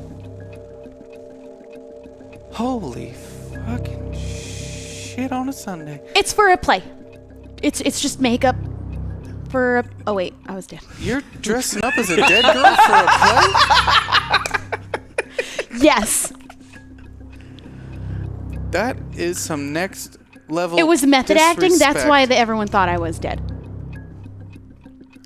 Wait, so now you're telling me you weren't dead? I'm going to go up to my apartment. I'll see you later. Kids these days. Her mama comes in from out of town. Wait. My mom's here? Yeah, mourning a dead girl. All right. Well, I'm just going to go up to my apartment and let them know I'm not dead, I guess. Let me call the elevator for you. Thank you. I'm watching you. Yeah, I get it. Okay. The receptionist continues just watching as you cross the lobby. The elevator doors open as you turn and go inside. Kind of leans out Have a nice day. over the desk to watch the elevator rise up. As you get to your floor and make your way down the hall, you hear the sound of arguing. A familiar sound for you. It's been years, but the way they fight, you wouldn't mistake it for anything. Loudly coming out of your apartment.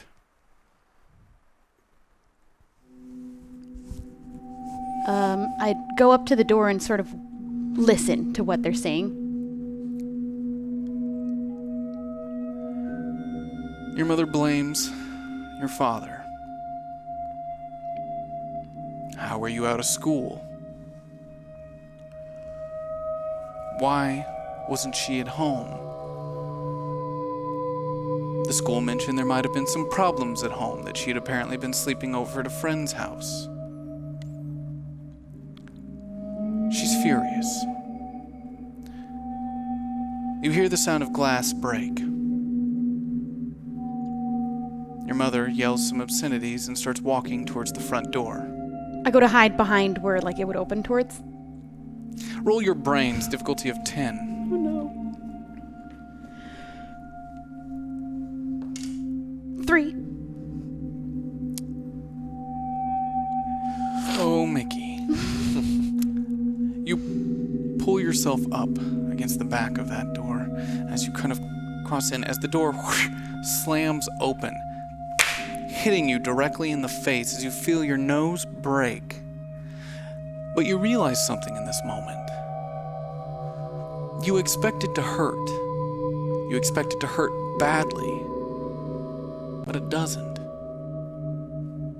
Something's not right with your body. The pain you should be feeling, you don't feel at all. You know it's broken. You hold as you watch your mother, who you haven't seen in a couple years, angrily storm off down the hallway as the door closes. One drop of blood hits the ground. It's thinned, not right, dark. There's still some fluids possibly left in your body. What would you like to do? I'm gonna try to just open the door and go inside. You catch the door before it closes. Slide yourself in as you stop with your head down. You hear the sound of a can hit the floor, half empty. You hear his heavy breathing first, As you look up, you see your father, trembling, standing behind the kitchen counter. Mickey? I know you're probably confused and probably really mad at me right now. He closes the distance between you and him within a couple seconds. Before you can finish your sentence, his arms are around you. You feel his embrace as he kind of pulls you back, hand around your head. Oh, Mickey. You might not want to look at me right now. No, stop. You're okay. Yeah. You're alive. His hands let go of your face as he takes 2 steps back and braces himself on the coffee table as he sinks into the couch, his eyes fixated on you his entire way down.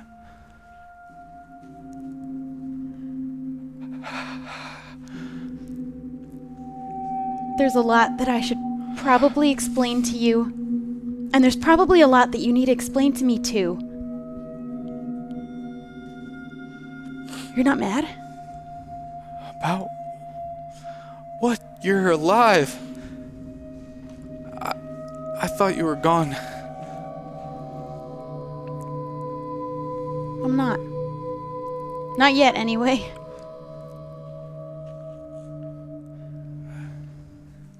Dad, listen, I don't have a lot of time, and there's a lot going on. Wait, are you only here for a visit?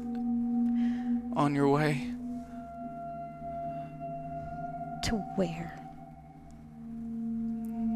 I don't Dad, know. I'm really here. But something's happening in the town. I know that you're not. You know that KOllOK is... Things have been happening here. And you know that you've been doing things here. So I guess this might not be the strangest thing to tell you. But there's a storm coming. And I don't really know what's going to happen to everybody here. I mean, it's just a snowstorm. We haven't had one in about 100 years, but they've been talking about it on the news. I don't want to talk about a storm. Mickey, you're alive.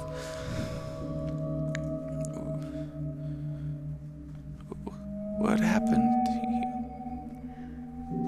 you? Those fuckers came out of the woods and they just fire, and they wouldn't let us inside. For hours, they wouldn't let us inside, and then that bitch she came out. And the nerve to tell us they wouldn't let us see you. I know that you're probably angry right now. And you're probably confused. They didn't kill us. That's not how we died. What? There's a lot that I should probably tell you, but I want to get this out of the way first, because I don't... Synchroneity didn't do this? They held us in quarantine and we didn't know why, and they wouldn't answer any of our questions, but I'm the reason they thought we were dead. Oh, okay. I'm gonna need you to listen for a minute, because this is gonna sound kind of crazy. He instinctively reaches to the right of the couch, grabs a beer off of his 6-pack, pulls it, his eyes down. As the sound of it pops open, the carbonation releasing from inside, he catches your eyes. I'm sorry. I'm listening. My friends and I, we've been figuring out a lot of secrets of this town. I know that you know Synchroneity doesn't tell the truth about what they're doing. Right? I have to tell you something. That girl you asked me about. Rachel, you remember her now. Yeah, I was following her. They told me to follow her. They told me she was gonna disappear, and whatever was left I had to get rid of. put her shoes in the back of my truck with the others. I've done this before. They make you forget every time. It's not your fault. How do they do that? I don't know. Dad, listen. Oh. You've screwed up. You screwed up a lot. You've never really been there for me. And the only thing you ever really taught me was how to grow up so fast. I didn't know what childhood I was giving up. Because you can't miss what you never had. But I grew up. And I've learned that you're not the bad guy here. Maybe somewhere along the way, in the drinking, and the lying, and the killing, you did become a bad guy. But you don't have to be. I need your help. I need my dad. So I need you to grow the fuck up and be my dad. Be the good guy. Help us fix this mess. Oh, okay. Okay, what can I do? I got fired.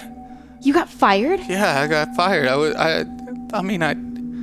They put you in quarantine and they wouldn't let us see you, so I did the only thing I knew how to do. I got drunk and I got mad, and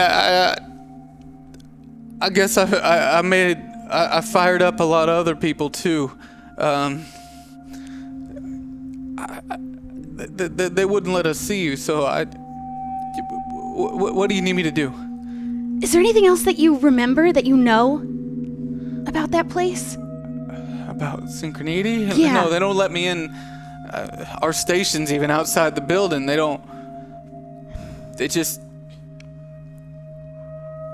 give me extra to... I'm just assuming that what they had me do for that girl, they've had me do before. They came to me and they said that they had a job and that they had a fund set up for you, a college fund or something. That's why you did this? That they would put it in there if I did it, but now that I know, I remember. I've done this before. I've done this a lot. It's not your fault. Did I kill him? I don't think you killed them. Okay.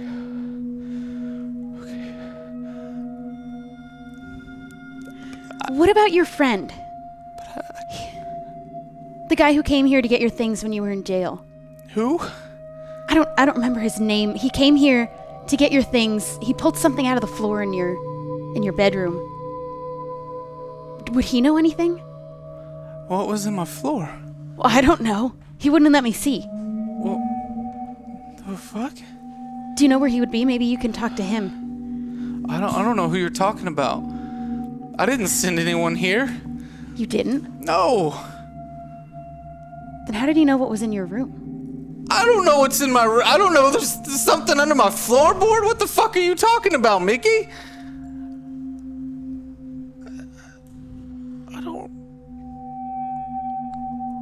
I think I need a drink.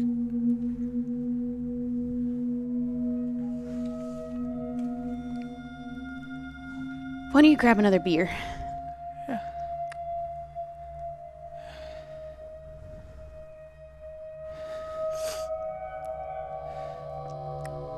I think I'll have a drink.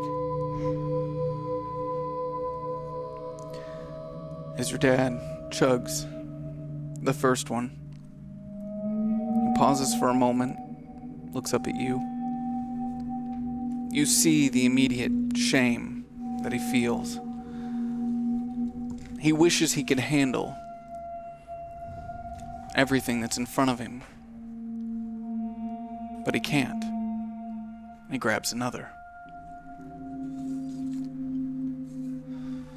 I'm sorry. It's not your fault, Dad.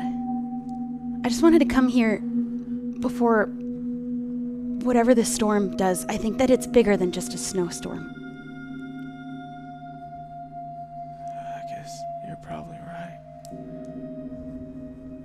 You came back.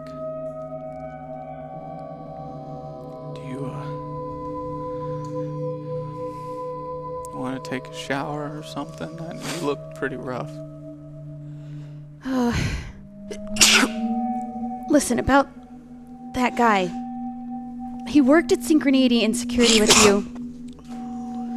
He threatened me when he was here. He pulled a gun on me.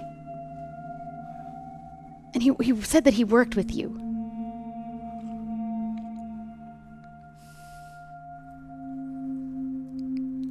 What do you look like? I don't know. Tall and with a gun. I didn't pay close attention. He had it pointed in my face. Threatened to beat me with it. I don't know who it was, but if I find him, I'll kill him. I will. I tried to protect you from them. I tried to keep everything from you, but you just tell me what you need me to do, okay? And I'll do it tomorrow. All right, Dad. As he takes another drink. We go now to the car as it is stopped in front of Marcus Bennett's house. Marcus Bennett pauses for a moment before he exits. No lights are on inside. The sun is beginning to go down.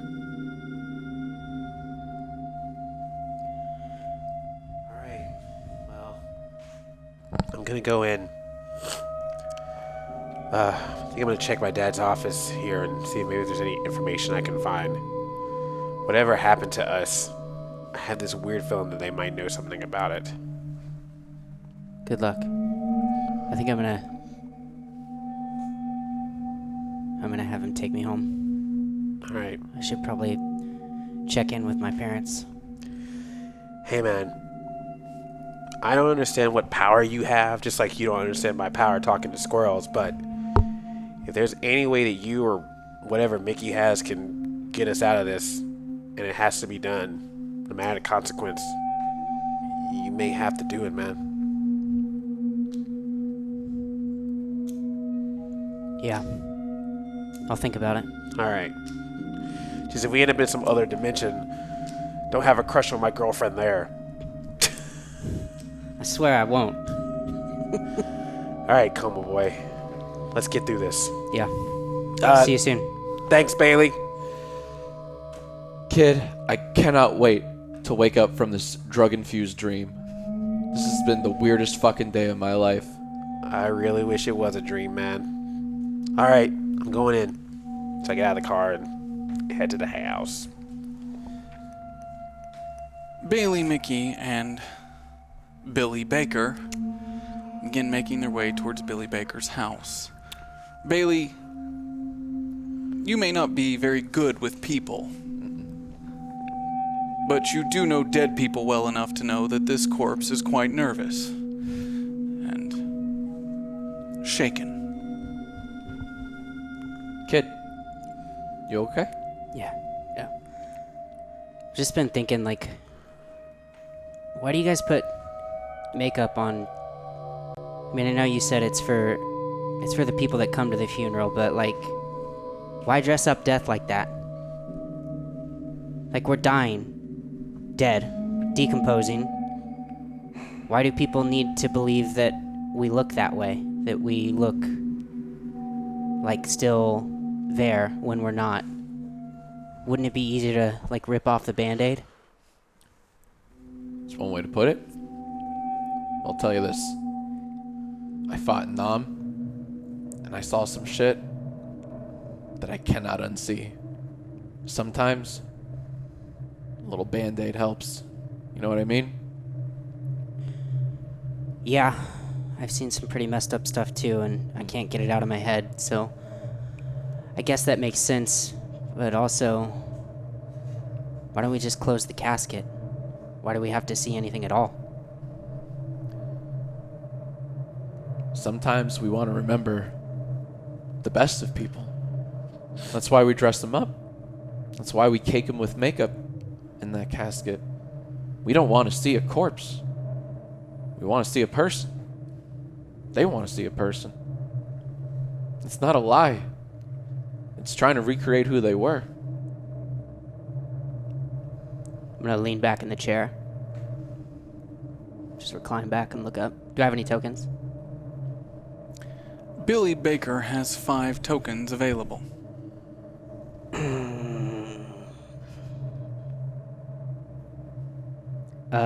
Knock knock. Guy in my head.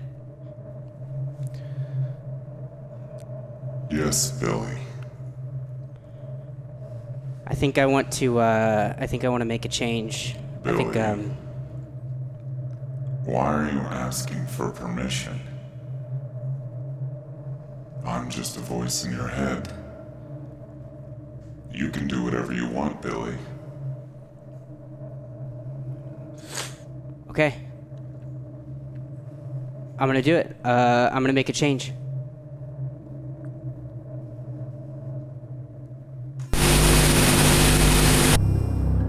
Billy Baker finds himself on the edge of reality.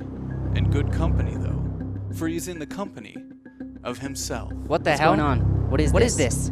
What the? Are you me? I was about to make out with a girl. No, you weren't. Hold up. We're all Billy. Looks like it. This is crazy. This is just a dream, so it's whatever. No, I did this. I want to change it. I hate this. I wasn't gonna say anything, but you look terrible. What happened to you, me? I died and came back to life. Kind of a running theme for me. This me. It sucks. I just want to be normal again. Normal? Are you normal over there with, like, friends and stuff? I have a friend. Yeah, Tibby. Tibby. Yeah, Tibby. Yeah, I guess you know, but what it was better than this. Are you sure? I bet bullies don't pick on you when you're dead. They trash you. Us. Because we're dead stupid. They always find a way. What if they couldn't? What do you mean? I think I brought us all together. Because I can change things.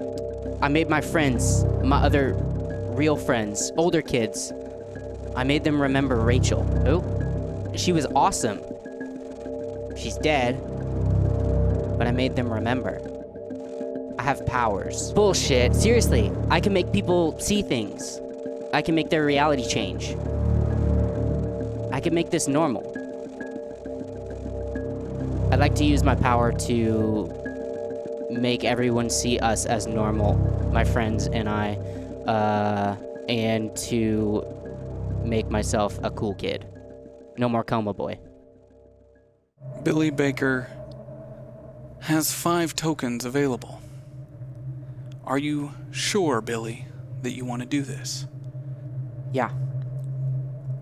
I don't belong here. It's not technically my home, but I can make it my home. I can make it the place I want to be. I just gotta put some makeup on it.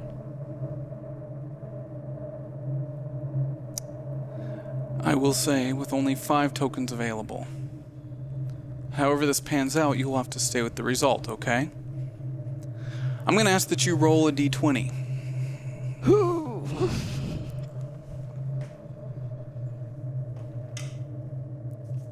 11. Billy Baker begins to close the metaphorical walls that surround him and his counterparts. They feel themselves suffocating, the air being taken from their lungs. Pressure, it pushes down.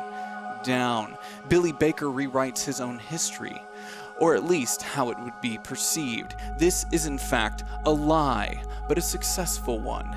Billy begins to see the Billies around him being taken, reformed, reused, displaced. The pressure pushing them out of whatever reality they may belong to, folding it in onto itself to give Billy, our Billy, exactly what he wants. Everything comes at a cost, Billy. Or did you forget? Or do you just not care?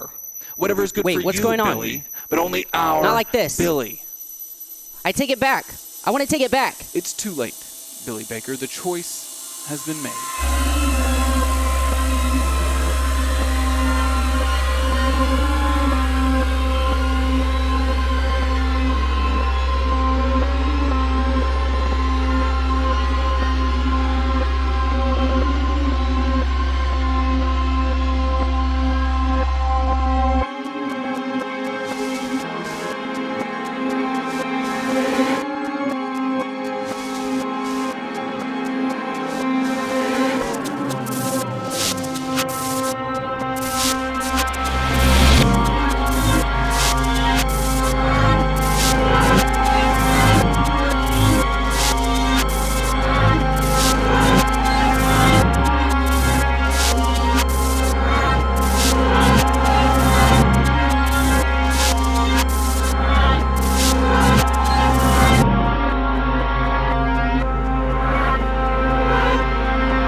We begin again.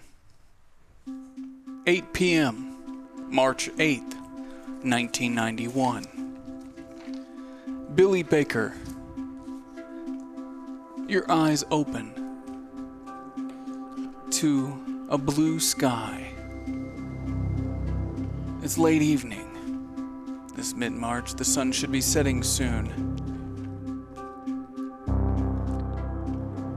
Bailey, Mickey. There is a 15-year-old boy in your hearse next to you. You don't know who the fuck he is or how he got in your car. Thanks for the ride. The fuck? Remember? He does not. And I will say, Bailey Mickey, this appears to be a very average-looking boy. He's healthy, which would be unusual to say in a normal circumstance, but just for clarification. Yeah, my bike had a flat tire, and you said you'd give me a ride home. Remember? Roll your charisma or your charm, difficulty of 6. 10. You believe him. I don't remember. But I'm on all the drugs, man. You should get some water. Don't tell me what to do. I'm a mortician. Yeah, you're right. I gotta cope somehow. Sorry. All I do is deal with dead bodies. Now get the hell out of here. All right.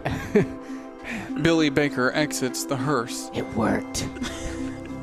Oh, I gotta tell Marcus and Mickey. Marcus Bennett.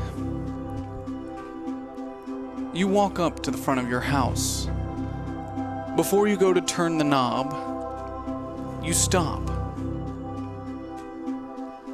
You pause.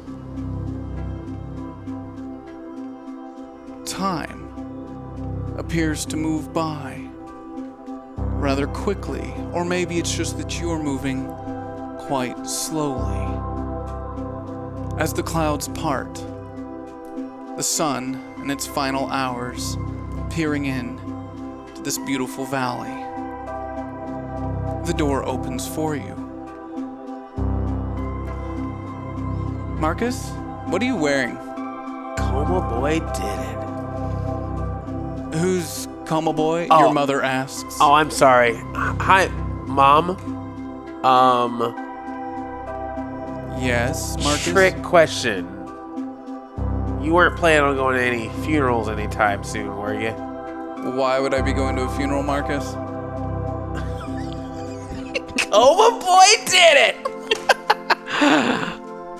Oh, I mean, Who's Coma Boy? Who are you talking about? oh, you know Coma Boy in the town. No, never heard of Coma Boy. Marcus, are you okay? Billy Baker. Everyone knows he was in the coma for 10 years and he came back and I'm sorry, I know who Billy Baker is, but was he never in a coma? how would I know what Billy Baker's done with his life? Marcus, are you hanging out with freshmen now? I'm tutoring him in life. He's real book smart, but he doesn't know like how to, hang out with people. So I'm socially tutoring him. Okay, good for you. All right. Yeah, that's great. Can I come in to my own house? Yeah. Marcus? I actually want to talk to you and Dad, if that's okay. Okay. Honey, Marcus is home. He wants to talk to us. Your father comes out of his study and makes his way towards the living room. As he sits down in the chair, turns on the large screen TV. Yeah, what do you want? Look, I know you guys are very secretive about a lot of things when it comes to your job, but Synchroneity, I want to know more about it.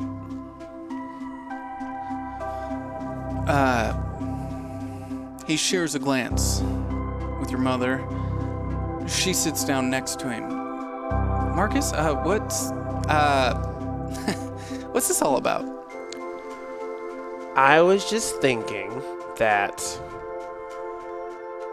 I'm gonna be going to college soon, and I need to start learning about my future and the different things that I might want to do. And since both of my parents work at some place in this town, I just figured as their child, I should learn a little bit more about it in case that's the path I want to choose in the future.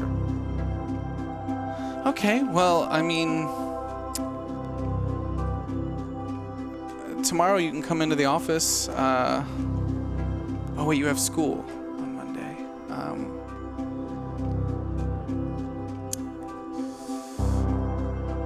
I mean, sure. Let's work on that. Yeah. I'll talk to my supervisor and see what we can't figure out. That'd be great. I can't wait to learn so much more about everything you do. I thought that the football game's not on. I thought it was Sunday. It's no game this week? Huh. All right. I'll talk to my supervisor in the morning and we'll figure something out. That sounds great. Okay. Your father gets back up, turns off the TV, and sad that the game that he thought was going to be on wasn't on. All right, well, I'm gonna go, work on my schoolwork or something, All right. Typical teenager antics. Do you? And, we haven't seen Rachel in a while. When's she gonna come by? Wait, what? Your girlfriend, Rachel, you keep saying you're gonna invite her over for dinner? I'll be right back, and I want to run out. I'm running out of the house. Marcus Bennett runs out of the house. I want to run to Rachel's house. Marcus Bennett runs to Rachel's house. And then I knock on the door. The door opens by Tara Jewell, Rachel's mother. Marcus, I was just about to call you. Have you seen... Have you talked to Rachel? I'm having the weirdest headache. I feel like...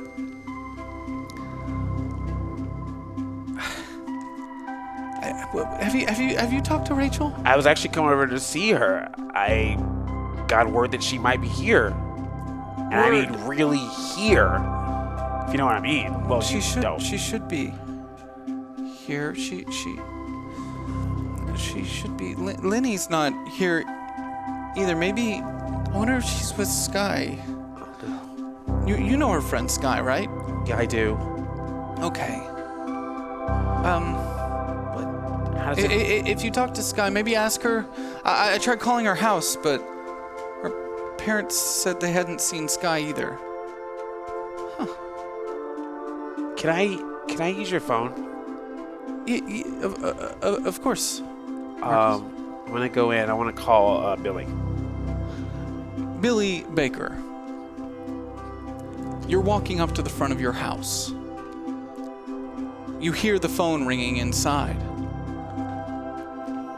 You hear your mother pick it up. Billy Baker's mom picks up the phone. Hello? Hi, Ms. Baker? Yes. It's Marcus Bennett? Okay. Marcus Bennett?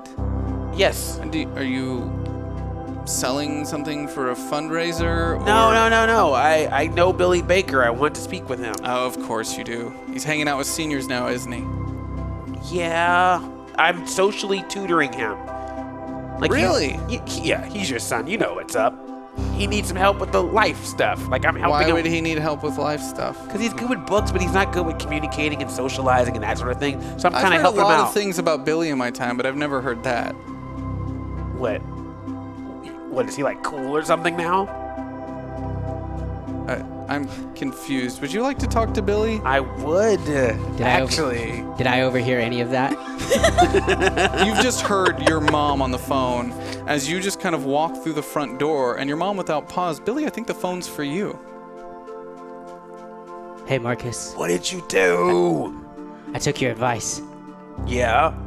It worked. Well, something worked, but there's a lot of differences going on, man. Like, everyone knows Rachel now, but knows her as if she's still alive, but now I still don't know where she is. And your mom said that you are like apparently socializing better now. Oh, yeah, so I made myself cool now. What do you made yourself cool? Everyone thinks I'm cool now.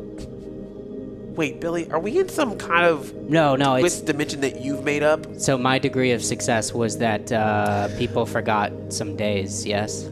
Is that how it's working? 5 days have gone missing from the town of KOllOK. The people you're currently communicating with maybe have not figured that out just yet, Billy Baker. But I know. You rolled over a 10, so in this current situation, all records, all documents cease to exist. Somehow, the last 5 days are lost to the town of KOllOK. I'm sure it won't take them long to realize wherever it is they are, whatever it is they're currently watching, is not the day they thought it was. You've forged a new reality for them, Billy Baker. I'm sure everything will be fine. Yeah, so I solved our big problem that people thought we looked dead. We still look dead, but they don't see that. They just see us as normal people. And they also see me as cooler than I used to be. So Way to everything's throw that in there for as a bonus. pretty much the same, except that I don't think anyone remembers like the last 5 days at all. And nothing exists So, to prove that those days existed. and I look over and make sure like Rachel's mom isn't close by. So you're saying that Rachel is still Yeah, gone? yeah, she's gone forever. I can't bring her back. And what about Sky? What about her body? Marcus Bennett realizes in this moment Great question. the memory of Rachel remains. To this world, Rachel will be missing, and they will be looking for her. Might be hard to explain Sky Hawkins as well. All right, man. I'm gonna check in with you later. All right. Yeah. So I hang up the phone.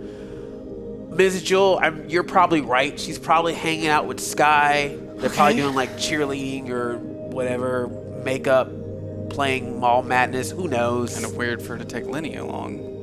Oh, well, you know how little brothers are. They always want to hang out with their big sisters, see what the life is like of a teenager. I'm sure everything's going to be okay. I'm just going to leave right now, though. But thank you so much. Okay, I'll let her know you stopped by, but please, if you do see her, tell her to call home. I just have the weirdest feeling. I rarely give the mom a hug Okay, Marcus. because I just feel bad. I'm sorry. Okay.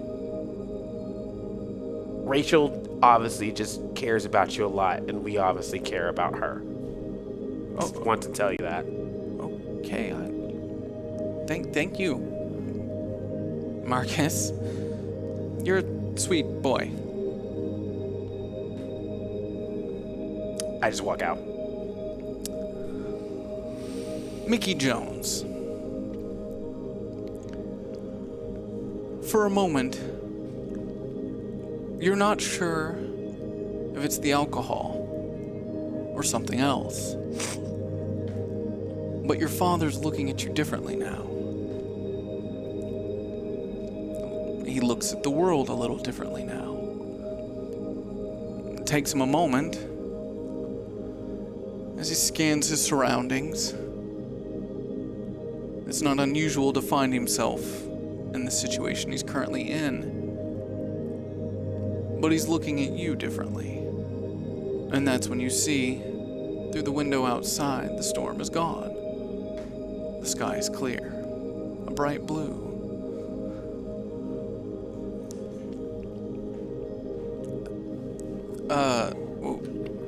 I must have drank too much last night. Mickey, what day is it? You know what? I don't think I could even tell you. What? Do you remember? What's the last thing you remember? Huh? What did you do what's the last thing that you did? I was hanging out at the bar last night. Right. Did I do something? Did we get in a fight again? No. We didn't. You still have work, right?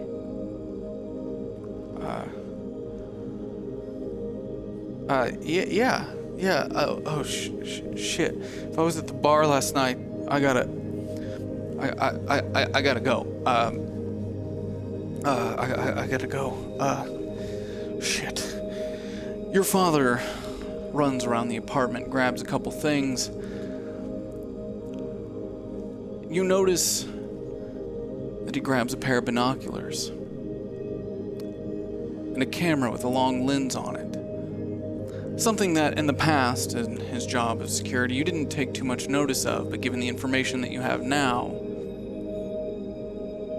you're able to piece together, if you succeed this brains roll, difficulty of 4.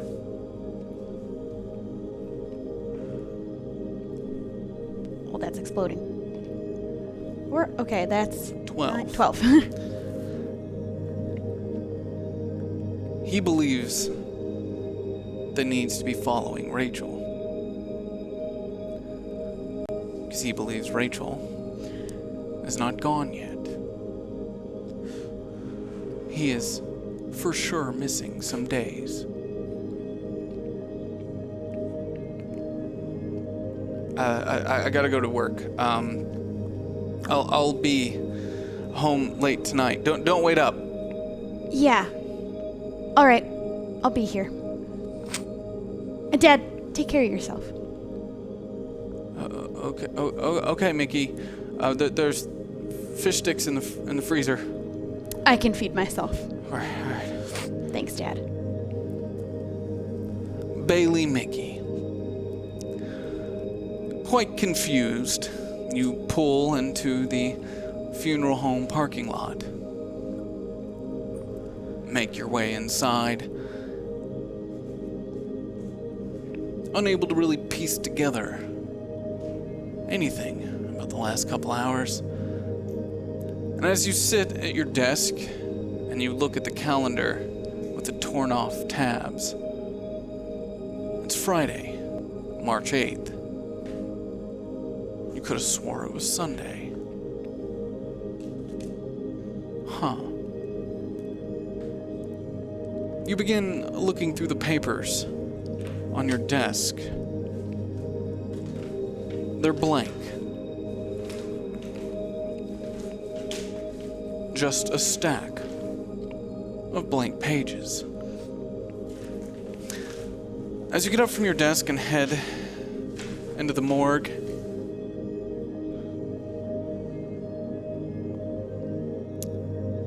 something quite strange catches your eye.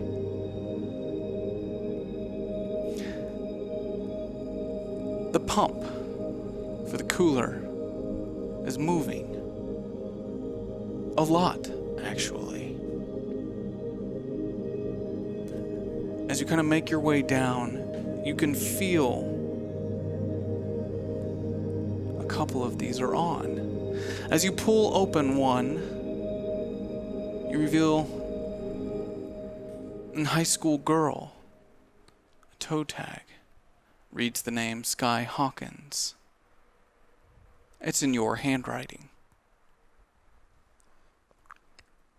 You close it. Open the next. You recognize this man immediately. The county prosecutor, Jacob Jewell. Your handwriting. You have no memory of placing this body here. And then again, Nathan Kaiser. You've seen him at the bar before. Gunshot wound to the face. Your handwriting.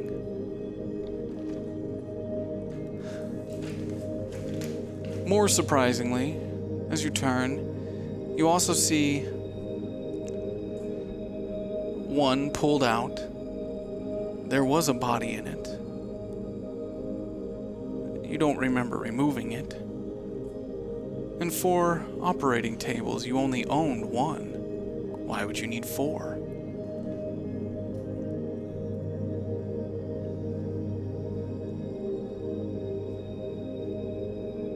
Your assistant walks in, Darla.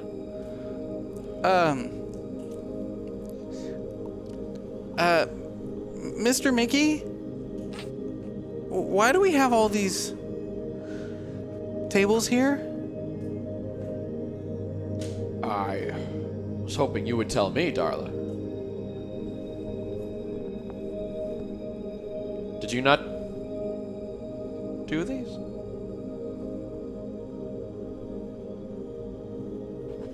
Darla? No, Mr. Mickey?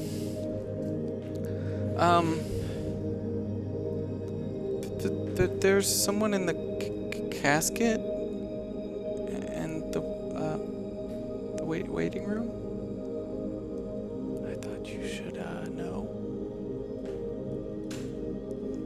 Cat in the casket? There's someone in the casket.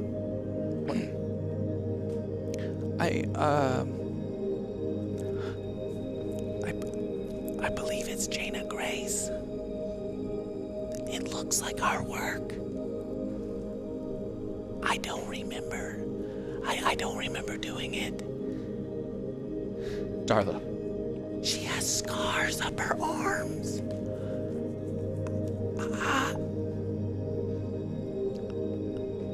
Did you? Nathan? Do you remember doing this? What? Nathan. Did I write this? Did I file him away? As you pull open the cooler, the body.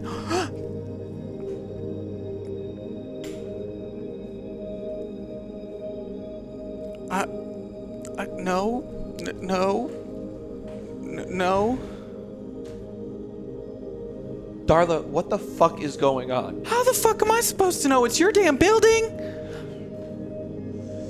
I'm sorry, Mr. Mickey. I'm obviously a little stressed here. It's fine. There's a lot of dead bodies, and this in your building, and I think I'm gonna go. Sit down. I have a theory. I'm gonna stand, and I think, Darla, and the evidence is pretty clear. I think someone broke into the building with these dead bodies, filed them away, mimicked my handwriting. As you're saying all this, she's picking up the phone. And then waltzed on out of here. Okay. Before delivering 9. the casket. Who are you calling? No one. Good. I thought you were dialing 911 or something. Definitely not. Good. That would be ludicrous. Also, what day is it today? And why are these blank? Am I losing my mind, Darla? Hello. I think my boss murdered some people. This was a bad drug trip. Darla. Send the sheriff now. Yes. Who is that? Mr. Who are you on the phone with? No one. Okay, good. Keep going. Send help now. Why are these all blank? This is the worst dream I've ever had. I'm gonna get some water. Would you like some water, Mr. Mickey? I would love a water. She turns and runs as quickly as she can out of the double doors as you just kind of hear her running, and then you hear the outer door of the building open and slam shut. As you kind of move to the side through the double doors, you see out the window outside Darla just running down the street away. It's a long way to go for water. And that is where we're going to end tonight's episode. You found yourself back at the start.